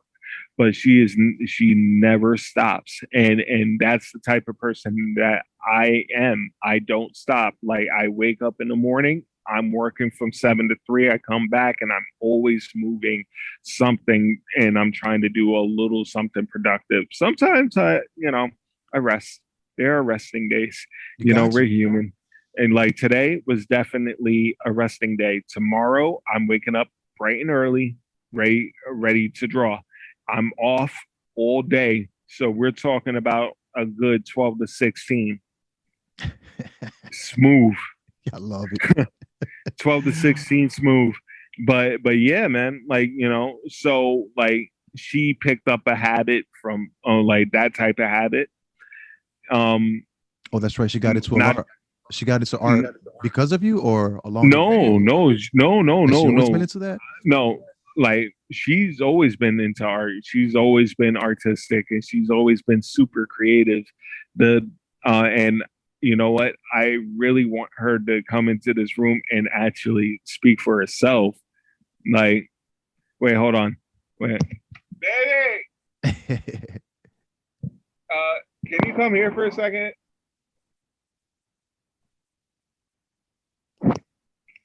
All right, she coming.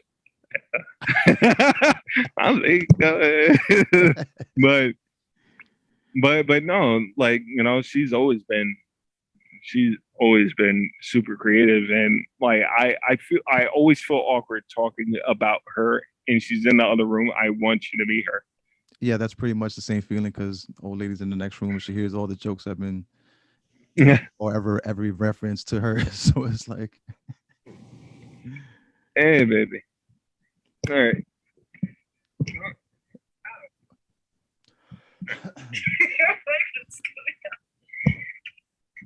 Man, hold on. I'm taking the headphones off. no doubt.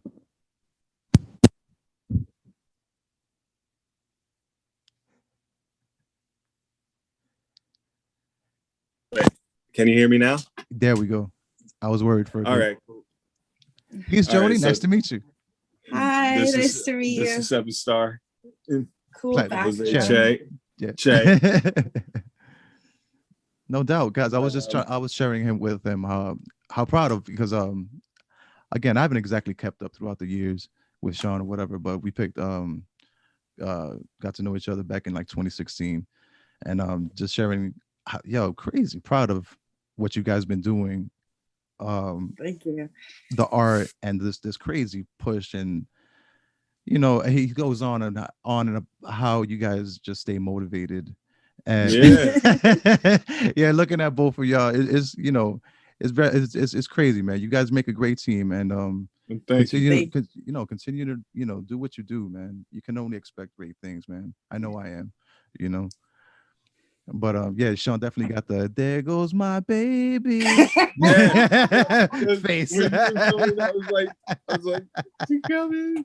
But no, I was saying like, like we push each other, and even though I'm like stubborn at times. I mean, we're both stubborn. Yeah. But we compromise, and I think that's what helps. Like in the beginning, we're like no, and then eventually we talk it out, and we're like, okay, you give 50, I give 50. We both get what we want. And that's what we're working out. Yeah. Sometimes she has to remind me, like, it's not all that bad. And I just started picking up stoicism. So like when she's flipping, I'm like, yo, you don't have to do it. You don't have to feel that way. You don't have to respond. Right. Because we as artists, we have the breezy commissions, and then we have the commissions from hell, or the difficult clients, and sometimes like it takes a second eye to like a second pair of eyes to make sure that those things are like kind of solid, or not even solid. Just, am I going crazy, or are they requesting something like crazy? Yeah, right. Yo, like, is it me? Is it accurate? Me, or is it them? Yeah, accurate. Yeah. Or we would catch something that like that this person is seeing that you're not seeing. You're like, this is badass. What are you talking about? You should just like, this is finished. This is badass. It was like, no, something's missing about this, and this person is right. And it was like, what is it? And he's like, and they'll point. And he's like, do you see it too? I don't see it. And they're like, you don't want to see it. And then when you do see it, and it it's like shoved in your face. He fights all of my, well, not all, but the majority of my suggestions, especially when it comes to comics. Like in the beginning, he's like, hello, this is my area of expertise. I'm like, but I'm like, I'm an artist, so visually I have like at least some sort of eye. I may not know the traditional stuff, but as an artist, sometimes my eye is like seeing something that as a traditional comic book artist, he's not seeing. So we kind of feed off of that. Definitely. I even tell people, man, just whatever you consider yourself as, the everyday, layman's, perspective. I need that, Mm-hmm. It all matters, bro. Especially if it helps to create a more balanced piece of art. Mm-hmm. Right. But you guys, man, I don't know exactly if I know we didn't exactly plan out an exact time frame. I didn't want to take too much of your time, but if you wanted to, continue going on more, bro, that's fine with me. I just didn't want to intrude. I'm all good. I'm all good. Like I could talk for like, a few more. Right. Cause man, there's like it's like what? Like a fraction. Yo, not even a third of like stuff that I had written all over again. Because we go for like 3 hours. Are you serious? No. Nah, because that's really like my issue with certain people. Like it doesn't happen like that, man. But you can't fight a good connection, man. A good conversation. No, definitely not. And I I tell that to a lot of people. Like, who you're connected with. Like, like there's art buddies that you can have a 2-second conversation with, and there's the art buddy that you have like 5 hours straight. I have ruined a meeting for one of the new art buddies that I met. Like, oh man, we set up a meeting to meet with the artist to talk about the title, and they end up bromancing for like 90% of the meeting. Like, what kind of pens do you have? I like these pens. Oh my God, I like those pens too. Oh my God, how do you do that? Teach me right now. And then in the middle of the meeting, they're literally teaching each other how to use different pens and how to use, what was it? The screen? Oh, the screen tone. Yeah. I mean, and luckily we work with people that are pretty chill. So we understood Shawn's need and his need to like art bromance. So we really didn't give them a hard time until like after he left, and he was like, yeah, so you bossed the meeting. Like I didn't even know. I didn't notice, and I was like, and then it was until after I was just like, oh, I felt horrible. And then I was like, no, I didn't feel horrible. I learned how to screen tone. And so time well spent. Yeah, time well spent. But at the same time, like, you know, now he's like the third member of the after party group, which is awesome because, like, you know, it's a good friend of mine, Chris, who I've known since like 14 years old. And then it's Kenny, who I've just met for like a year or so. Yeah, we met him at a convention. I mean, I think it's pretty much a matter of like, when you show your representative and when you don't. I've learned that, like, I've been paying attention to that recently. The people who I show my representative to, our vibes don't connect. I feel like I have to put on this persona, whatever the persona is, to either communicate or feel comfortable or make them feel comfortable. Exactly. But the people who the vibes are good, you're just you. You're not overthinking what you're saying. You're not like, oh my God, let me fix my shirt. Mm-hmm. Like, it's just, oh, I'm cool. Like, because I was talking to somebody, I was like, it doesn't make them a bad person. It just means our energies are different. Like, right. So, like, even having this interview with you, trust me, how, like, if you listen to any of the interviews that I've stiffed up for, this is not it. We are actually talking as if we were on the phone. It wasn't until I saw the recording button and the notification that I knew that we was recording, and I didn't care because it was just us. I tell them all the time, every interview, whoever interviews you, you should talk to them like they're your friend. Like, just pretend you're looking at somebody you know, and then you know, and it kind of helps. I mean, it helps me. Yeah. Yeah. No, we share a lot, man. A lot of parallels, man, between me and Shawn or whatever. And he was telling me how, you know, before, especially too, when I met him too, it wasn't exactly the most outspoken, you know. So it's crazy, man. Yeah, I'm very a little insider. I texted I sent Shawn, what is it? I forgot, it was like a month ago or something. It's a couple weeks ago. I was like, what up, Shawn? Whatever, man. I thought I followed you, man. Shawn was like, man, I've been here, man. You left. I was like, yeah. No, nah.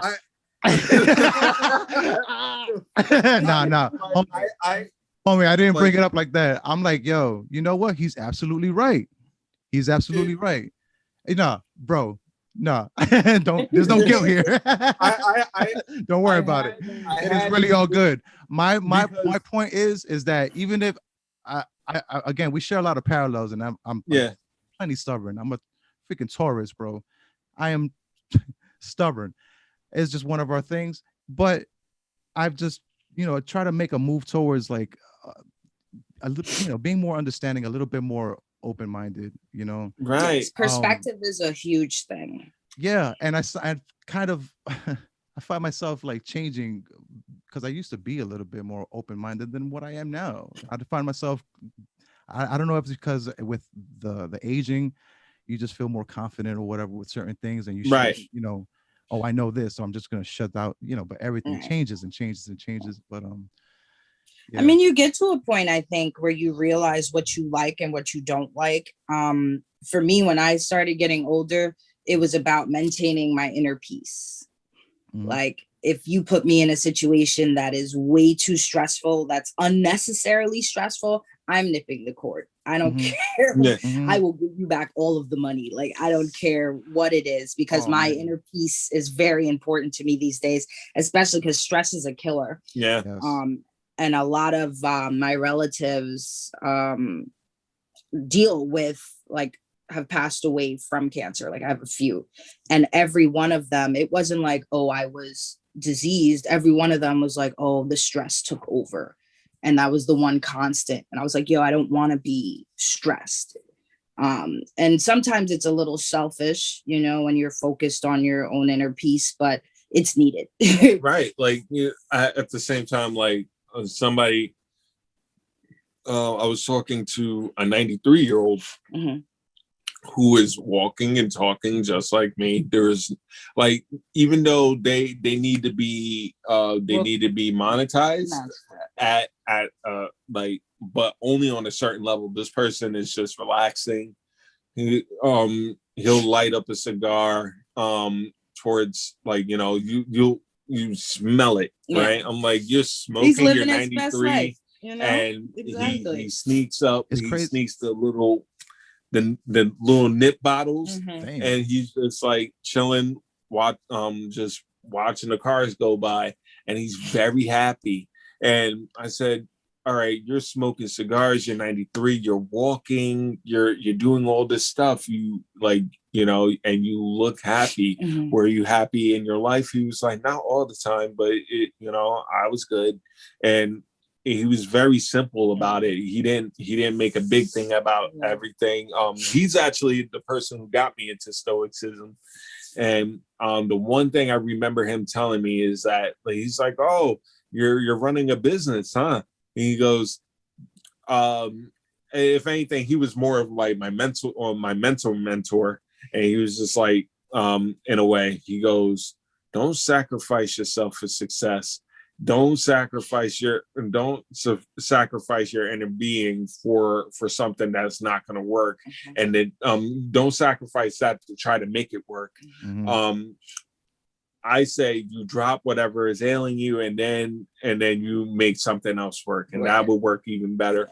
Less stress, less mess. Because things are gonna get stressful. Like, but I want like 10%, 20% stress. Right. I don't want 80. Anything over 50% stress for me is just like, why? Why is it so woosah? Come on, breathe, breathe. Like, some things just, the argument isn't necessary, and I think the reason we work out is because I'm like, we're communicating everything. Like, I want to leave our conversation on a calm note, especially if we start off high and yelling. By the time we're done, it needs to be here. Like, you know, because I can't be it. I feel when it comes to energy, like, that thing is a big thing for me. I can feel it in the room through the wall. And I'm just like, no, I don't want this energy in the house. Let's get rid of it right now. And it's crazy because like actually, because I've told you that I go through that same type of vibes, right? So, but with her, it is amplified to where, like, if I have it and she throws it right back, it's just ping ponging in the room, like, where we're arguing, and I'll be in the bedroom, she'll be in the living room, and it's just ping ponging, and we're like, but we're focused on, like, either watching TV or playing the game or something. But like, if we just, it's like one of those cartoons where, like, the lightning bolts are touching the door, but we're sitting we're minding our own business, but all the lightning bolts are like pew, pew, pew. And then, like, you know, one of us have to open the door, and then we're just like, all right, back to the fight. But and third of all, 15th of it all. But we definitely talk about perspective. We definitely talk about, like, not being able to read each other's minds. Like, he can't tell if I'm upset or why I'm upset, because it's not even necessarily that I'm upset, but it's more about the why. Because sometimes my why could have been, my perspective was twisted because I didn't know what he was thinking. So I get mad over something, not even, I basically get mad out of the unknown, you know, and same with him, he'll get mad out of the unknown. If I'm not like, I was feeling this, that's why I did this. That's mainly how our conversations end up going. The why, the how, and then the, like, what now? For real. And then, I think we just, like, kind of like spike the recipe, man, because there's so many, like, variables and nuances. You know. Right. And it's like, he's not gonna think like me. I'm not gonna think like him. Like, you That's know, what I'm saying. All we got is our community. I'm sorry. No, all we got is No, no you're communication, man. I don't know if you know Mhm. about Elon or whatever, bro, but this whole thing about, he's developing a chip, bro. So literally people could talk with their thoughts. And I'm like, yo, we're That's just not, crazy. I don't know if yeah, I'm that ready is. for that. Nah, man, that's Nah. a crazy invasion, bro, of privacy. I don't Yeah. know. Because if I could talk to him with my thoughts, what's to stop the government from like sneaking in? They already sneak in on the cell phones. Like, Man, that's that's another hour That's right a there. whole different. That's a whole nother. different story. Yeah, Right, right. but I'm saying So that's good. literally all we got, man. And Yeah. if when it's bad, it's understandably bad, It's Minority Report all over Right. again. Hmm. No, but Understood. seriously, like, no, I don't want people like, because now I have to find a way to patent my thoughts. Pretty much. That's what I it's run gonna a fucking become. comic book business. I gotta copyright Yeah, my thoughts. For real, how a podcast gonna work when that happens, man? Right? Like, Like, who wants to do that? Like, maybe it will work for people. For some people, like family members or people in business. Right. But I don't know. Once you open the gate, because even now we assume like, oh, if I put my page private on Facebook, it's private, but it's not. No, it's private to absolutely other not. people, but it's public to Facebook, and it's Yes. public to the government No, if it's they hit Facebook up. If not just public, is their property. Mhm. Right. So I was just gonna say, until then, until brain chips, man, until we make that jump, whenever that is, man, all we got is our conversation, man. Yes. Exactly. I was saying, I think our thoughts are like it's the bank. So now you're digging in my bank, and then you're gonna just like that's all I got. Like, come on. And then not to mention, people think some crazy stuff. Like there's a lot of stuff we think that we don't really say out loud. So a lot of people are not gonna be to have like that you accidentally say, "Oh, I want to kill her," in your brain, and then all of a sudden, oh my God, picks you up.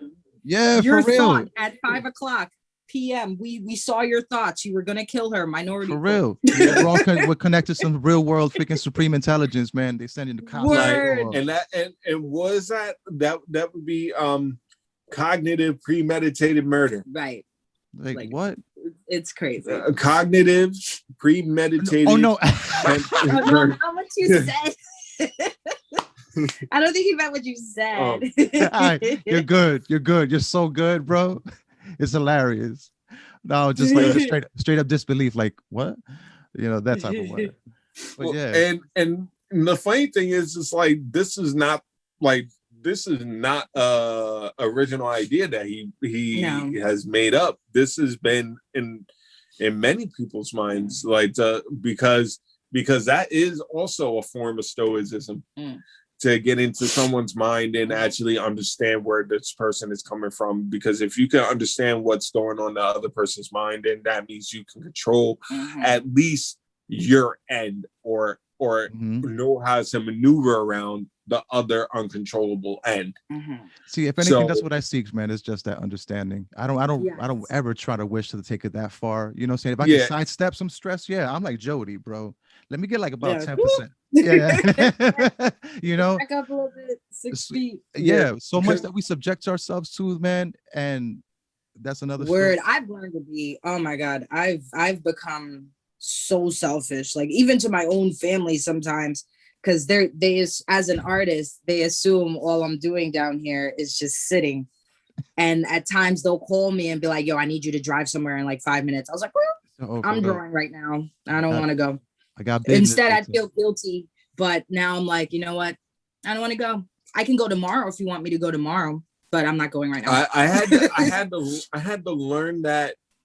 I had to learn that before I moved in with Jodi. I told him to say no to me. I was with my family, and I was with my family, and they'll actually go to the store. I said, I'll go on my break. They're like, where's the punch out clock? I was like, it is in my head. Right. Oh I got a schedule. I work from 6. Well, at the time I was working from 6 to 10 or 6 to 11. And I'm like, I work from 6. 8 is my break. 11 is my clock out. So you can ask me to go to the store at those. But he two good times. because even during my break, I'm not going. Like, I will dedicate a date for you. Man, but you guys, man, it's freaking admirable as hell. That's hella structured, bro. Mm-hmm. I'll go for hours, bro. It'll take my old lady to come over here, or come and eat, man, or it's come and watch a movie with the family or what. And that's just the way it is. But it wasn't always like that, man. Yeah, I've been with my lady for like in excess like 20 years now, man. I'm known her since high school, so it wasn't always that understanding, bro.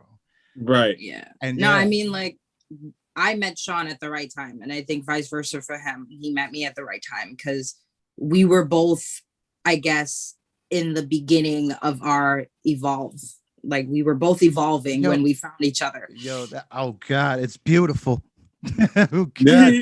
No, I'm sorry because you guys are both fully formed adults, man. You guys are ready for saying whatever next step and this happens to be the whole the divided district thing. Mm-hmm. Oh my God. And our individual stuff as well, because we still push each other to do our own individual stuff. For real, what's to say? He's telling me the other day that you rap and stuff. I'm like, I'm sorry. Like I've been rapping for a while, but I wasn't putting out stuff officially. So I finally started like doing the Spotify and the iTunes and the stuff like that. So I will be releasing an EP soon.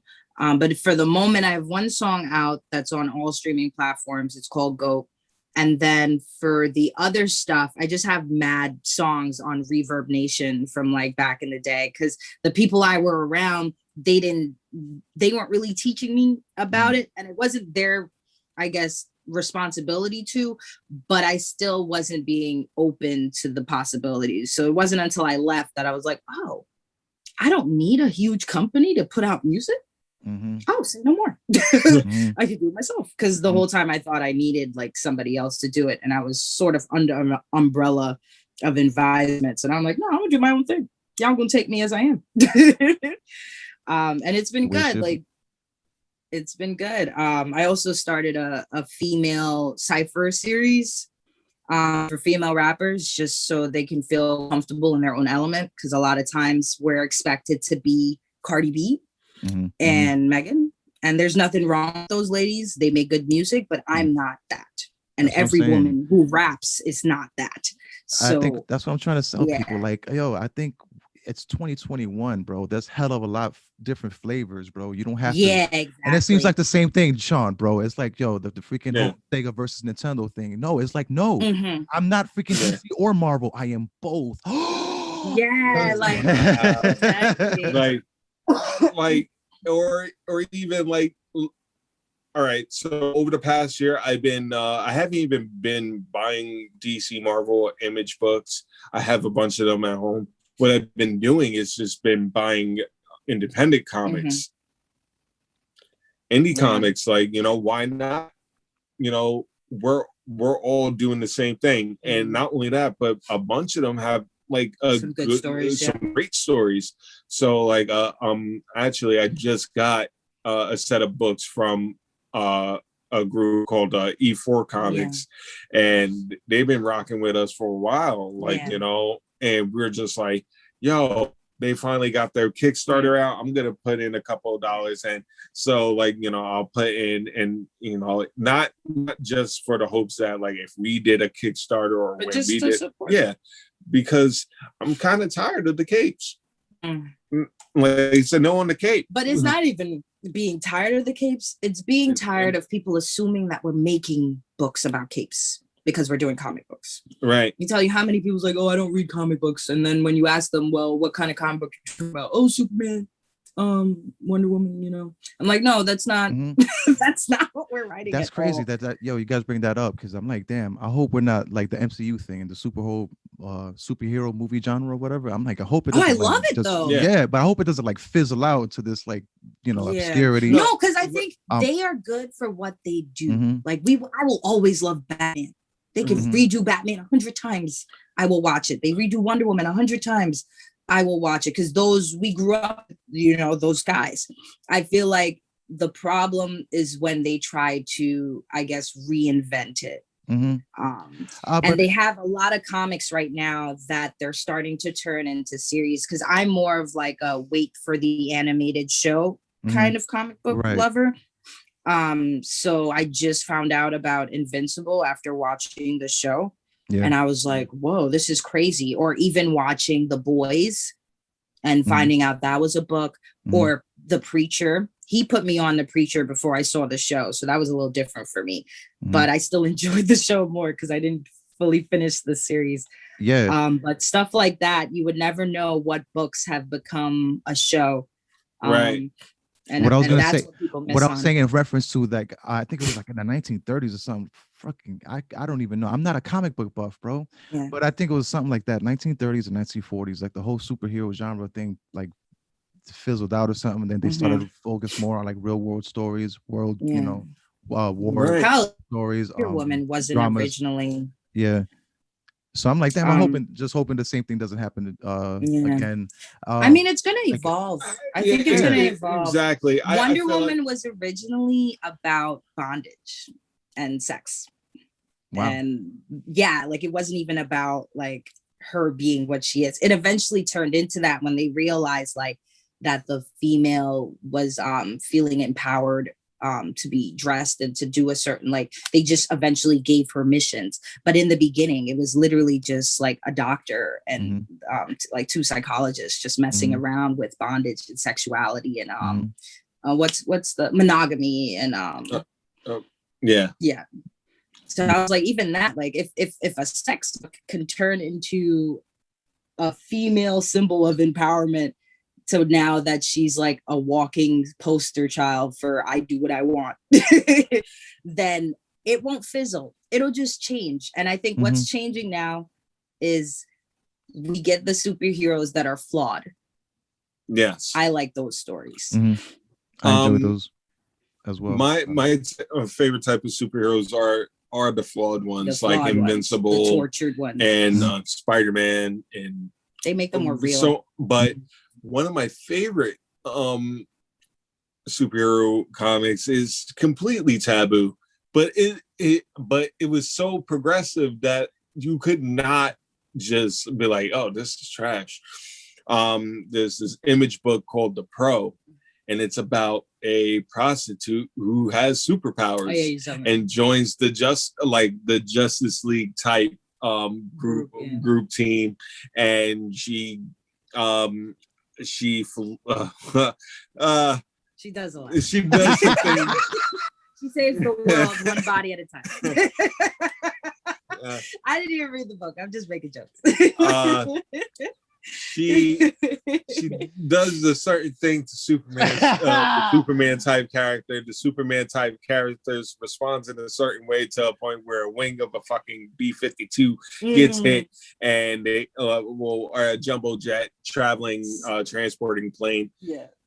In other words, in layman's terms, he didn't shoot the club, but he definitely shot the plane down. But no, I think it's going to evolve. I think it needs to evolve to represent like today's what would today's superhero look like? Would he be Superman with all the morality, or would he be you got to plug in your phone. It was perfect because it was a little you guys could say, or will he be like tortured? A tortured soul. But yeah, people say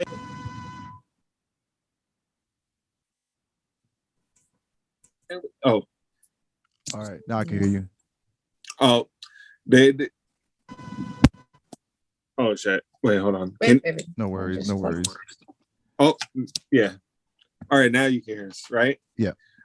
All right, so what I was saying is that I don't think it's gonna fizzle out either. I think back in 2008, 2009 is when they finally like solidified its stay, and it's and it finally grabbed held to like the attention of many viewers who may not, or who have who've known these characters for so long, and a bunch of people who haven't, and then it just made it stay.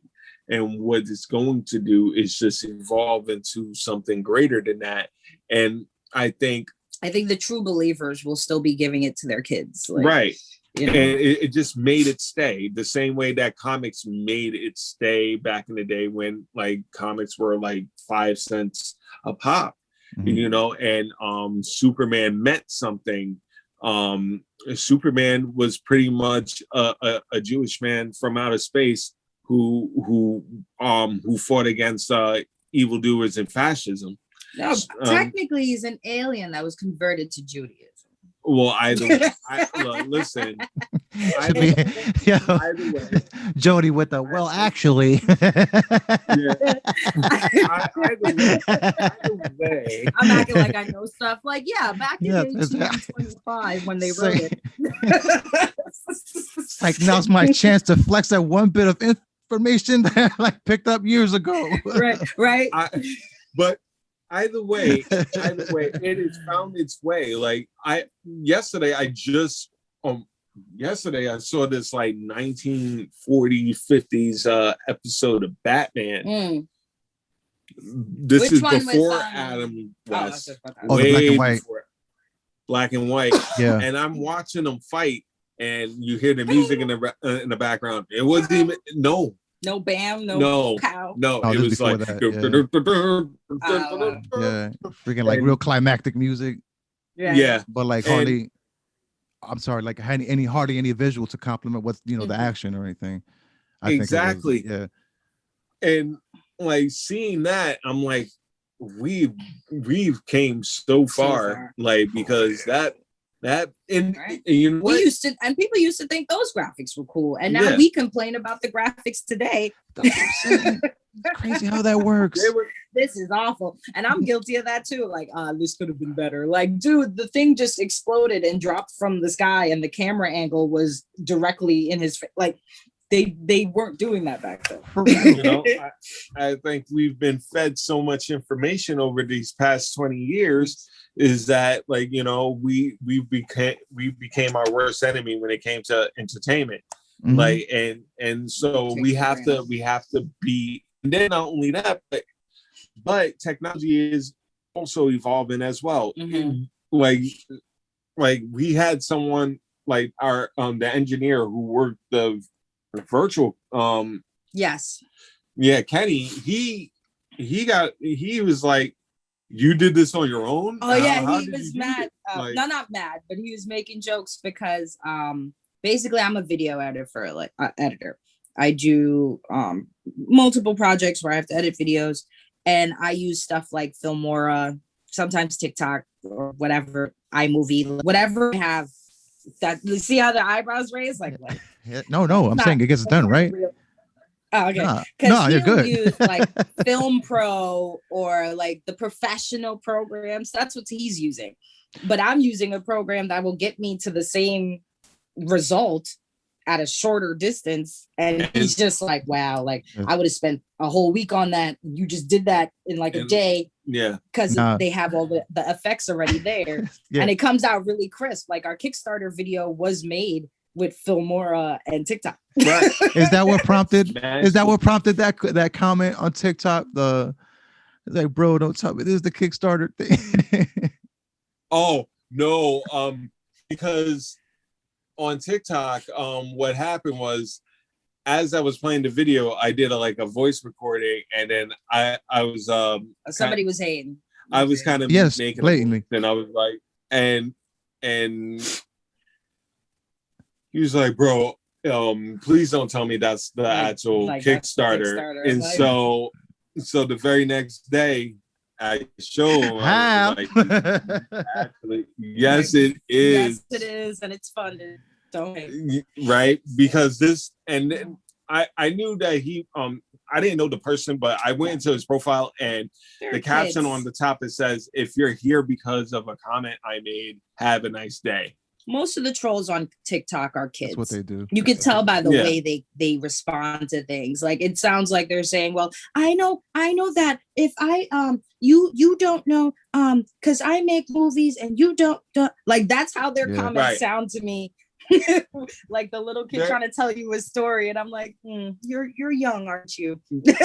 you know, you don't know how to connect words yet, do you? Like kids nowadays are very out. Well, they've always been outspoken. They rude. They always been rude. Always been rude. Sometimes but now that the internet to be rude. Yeah. Sometimes you gotta give them. You gotta give them what for it, because if they're smart enough to know that, like, oh, this is a Kickstarter, then they're smart enough to know that he didn't even know what a Kickstarter was. Probably he was just being his regular child troll self. No, because you don't ask about a Kickstarter if you don't know what Kickstarter is. If I was a kid, deadass, just to be trolling, you think that's cool? You think your Kickstarter is cool? Like, no, I don't know. Then there's the type of kid that's going to regurgitate terms that he heard floating around. Yeah, so like they don't really understand.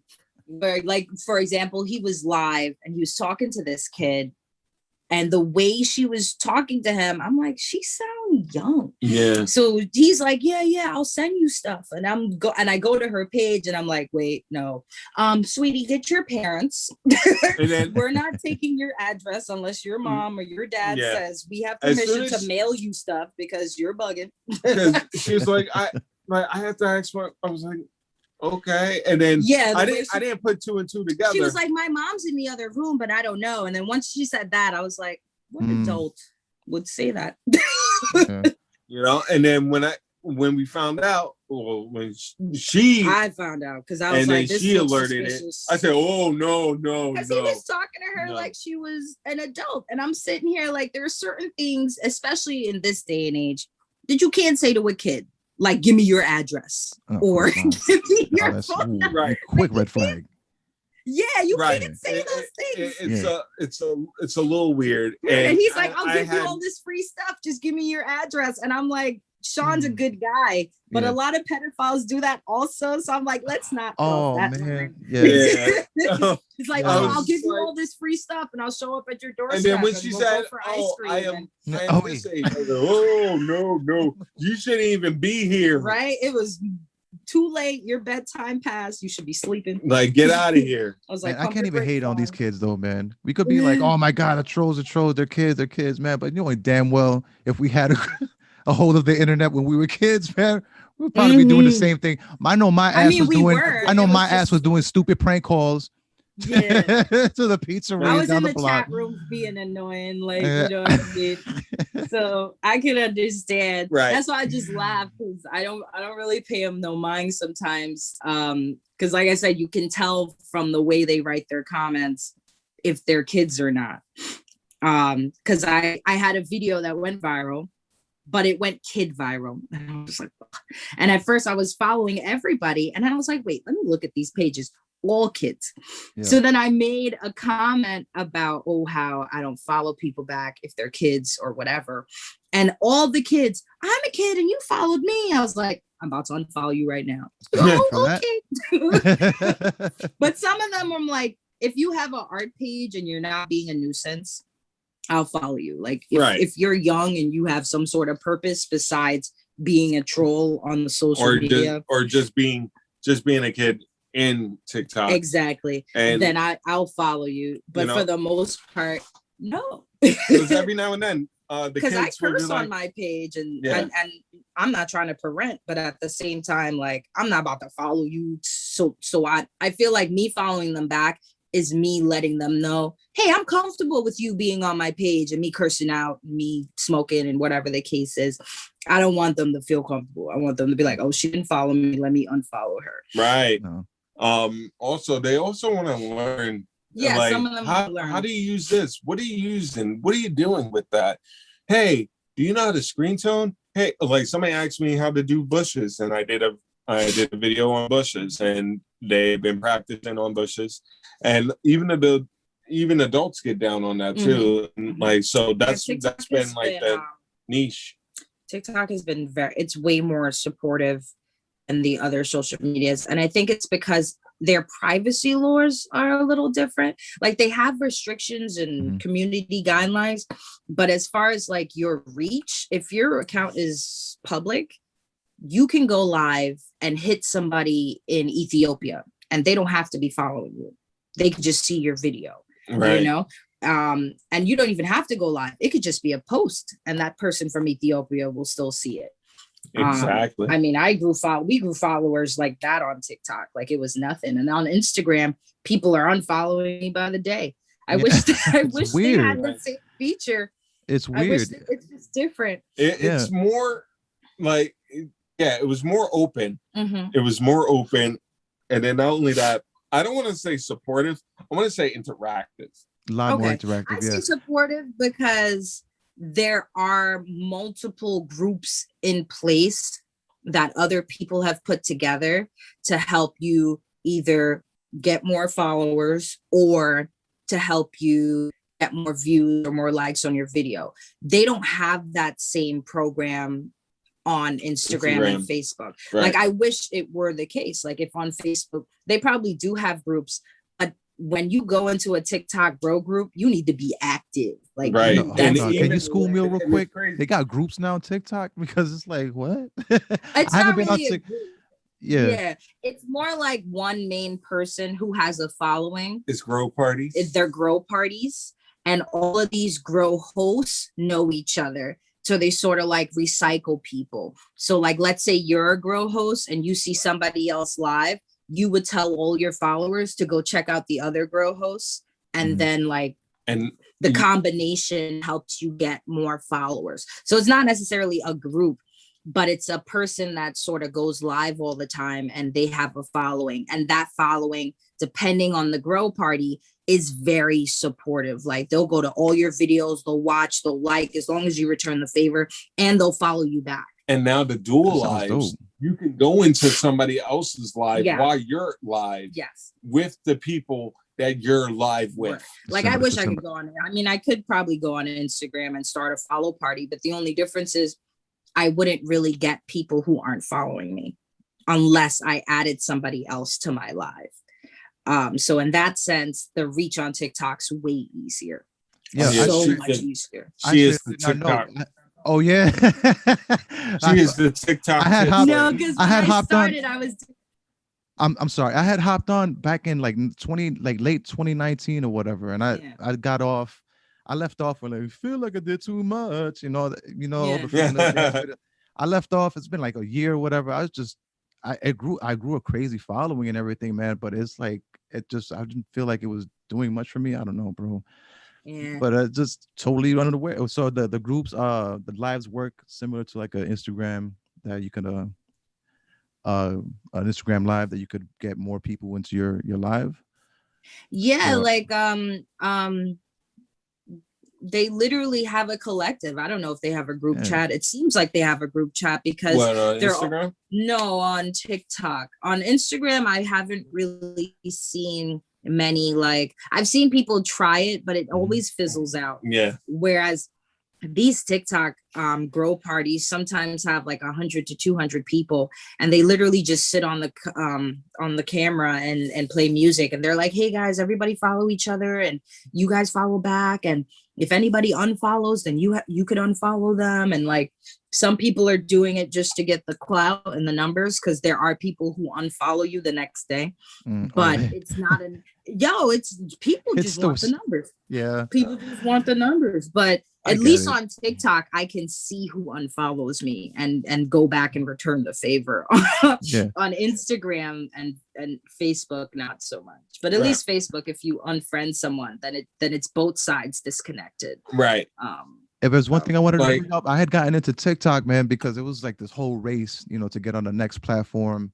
Yeah. I dig the interaction. I dig, bouncing off ideas off from people, whatever platform. But getting on TikTok or whatever, it was just one of those things that I'm like, should they even bother, bro? And the following came and this and that. I'm like, damn, but do I really need this kind of? Right. I mean, it all depends on how you I thought it was like a dance thing, or for real, exactly. Videos. So we didn't do it. But somebody was like, a few other artists were like, Jodi, you should go on there. Like, I got 1K, 12K for nothing. Like, you should go on there. And I'm like, And the first month I was on there, addictive, like every day. Yeah, I didn't think I was posting. I agree. It was crazy. But I started to fizzle out. We started to fizzle out a little bit. But we're still posting and we still show love when we can. But the love is still there. Like every Saturdays I'll do Saturday Night Live drawing.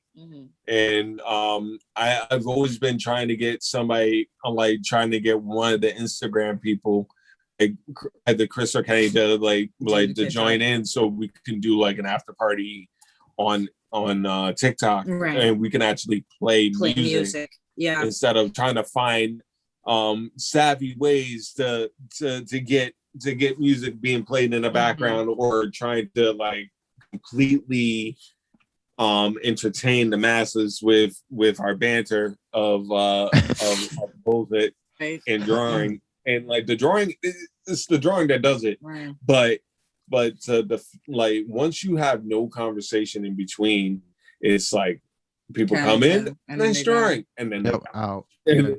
Come back 20 minutes later, see where you're at. Right. And then you can't even post, like you could post videos, you could post long videos on TikTok, but most likely they don't get views unless your following is huge. So I've been trying to stick to like a 15-second, 30-second, like the attention span on there is like really small. Yeah. Like 7 seconds is like the gold. Like 7 seconds is the goal. Because at that point, they have no choice but to look at it. You gonna swipe it in 1 second? Like, no, caught you. 7 seconds on that. Caught you. You know, and so like you have, and like they say, like, you know, they usually do it for humor. So if you could find humor within your niche, then you can do it. So that's what I've been doing, like kind of thinking about. You gotta mix it up. It can't just be art. If it gotta be like art and something silly. Yeah, that's my earliest post, man, was just like slideshows of art, whatever. And then I started like incorporating my little silly brand of humor, whatever, to it. I was like, okay, I've been doing this since I was like a freaking kid, man. This comes right, up, you know. Yeah, TikTok is for the weirdos. Yeah, it's for the people who've been hiding their weirdness, and now they have a platform to. Because on Instagram, on Facebook, we bougie. Yeah. But on TikTok, no, it's for the weirdos. I agree with you totally. But going back to the reason why I wanted to do this, man, I was like, I don't, there's a time and place for that, man. There's a little bit more I wish to expand on, bro. If I could bring some light and awareness to, or just a conversation with, who I'm having on the show, whoever I'm having on the show, and if they're into art or whatever it is that they're doing, man, and I could share light on that, Exactly. I mean, the best part, I guess, another thing is there are so many tutorials on TikTok for anything you could think of. Yeah. Like you just type in how to, and when it comes to small business, taxes, even how to make a drink, there's literally sky's the limit. So I do like that aspect, because you really don't have to post. You could literally just go on there for all the tutorials. Yeah, and people are in there even just to watch. They have nothing on there. Some people have no content at all. They just watch and like that's all they're there for. But going back to the live, you can get paid for your lives. Yes. Well, Instagram started that recently now too. Yeah, like you can get paid for doing. Yeah, lives. Instagram just recently started that you could get paid for during your live as well if people send you stuff in your Instagram. TikTok was doing that for a while, but now Instagram is slowly starting to, they trying to be like TikTok. They really are with the reels and the remixes and the audio. But I mean, they're getting it. I just hope it's just as good. They just don't have the same love. There's more love on TikTok. Yeah, I just hope that agreed. They don't get bought out. No, they won't. And I was saying this I've been saying this for the past several months now with Instagram, because you remember back in the day when you went live, you could actually play copyrighted music and you pretty much DJ your whole drawing session and people are listening like, yeah, I love this song and stuff like that. You can't do that anymore. You have to go on YouTube and find royalty-free music, and I think it's soon come. But I was saying, like, if music artists are feeling some type of way about allowing their music to play in certain video or a certain live, I don't think that's the issue. Have a streaming service. I feel like the issue isn't that they're not. I feel like they don't have the permissions. Instagram, the lives. I'm so sorry.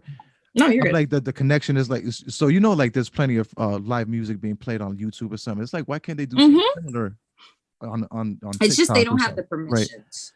But I think it's coming soon because they're trying very hard to be like TikTok. So if they really want to steal that shine, they're going to need to bend that rule. Because even on Facebook, you can't, like, dude, I'm allowed to listen to it, but I can't post it. Like, are you assuming I'm some deviant mastermind? And I'm like, this Jay-Z song is mine now. Like, like that's not how it works.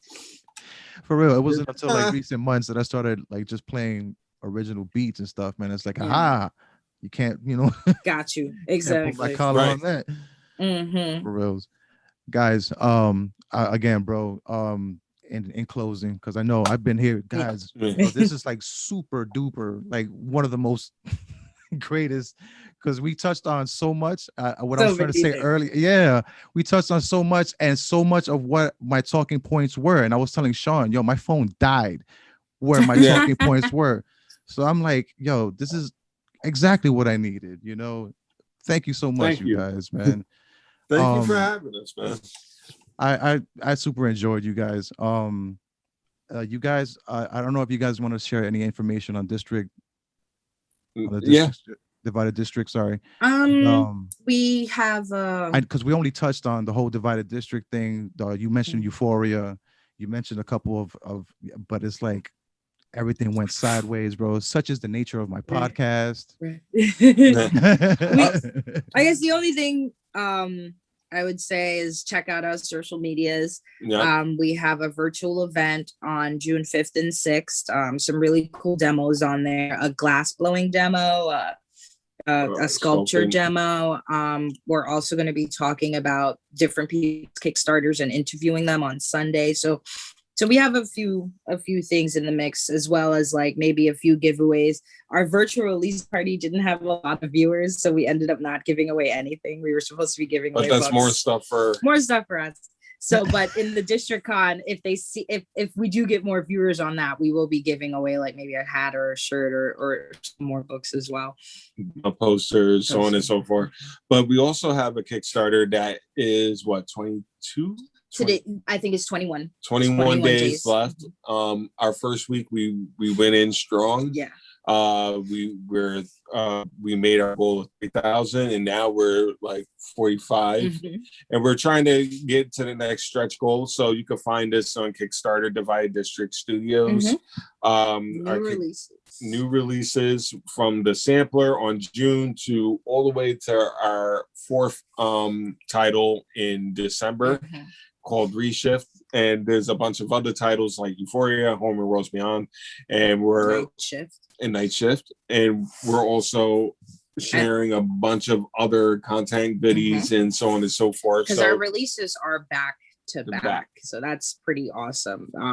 After that, people will have to wait like 6-7 months or so for the next issue. For the next set, in which there's a but lot at least they'll more. be busy. Like pretty much the sample is June, then I'm July, Shawn's August, Night Shift October, and then Reshift December. Yeah. Different artists, different writers, and different textures. Can I say you and Kenny's project? Oh no. We're not talking about and that hopefully just yet. some new stuff. No, sorry, Che. Nah, man, not at all. I'm not looking for any excuses, bro. I know how the artist world works and the artist mind. It's like, yo, you keep that under wraps until you got it concrete, because I may have to give you a call for that. Ooh, for that project. Nice, man. Like, so I want you to be surprised when I tell you, because this shit is this. We're trying to do a lot. Like the more we get funded, the more we can do. And their goals are animation, movies, like whatever's next after this.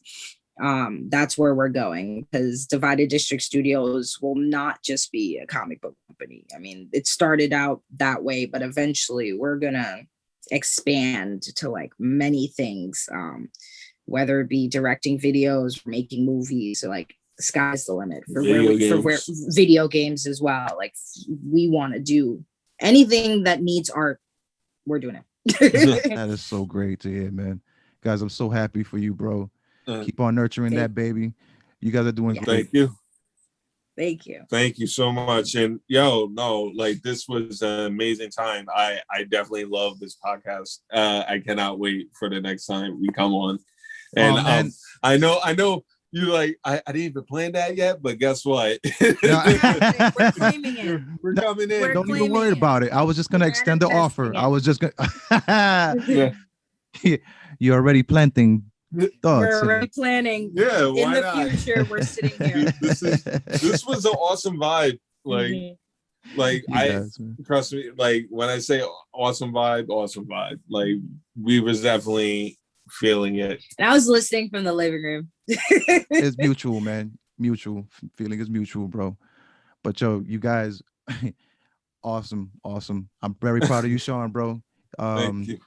Miss Jodi, thank you for your time. Thank you for coming on. I didn't want to no problem impede and ask Shawn to be like, you know what?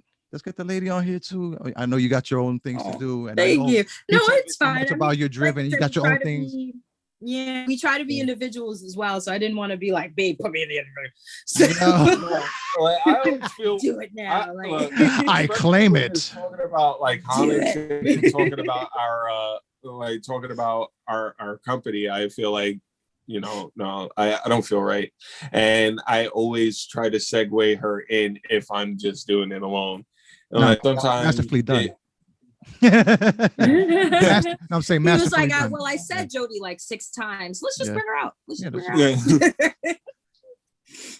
But no, man, thank you so much for having us and having me splash at the end. I appreciate you guys so much. All right. Not at all, man. You guys appreciate your time. Thank you. All right. Yeah.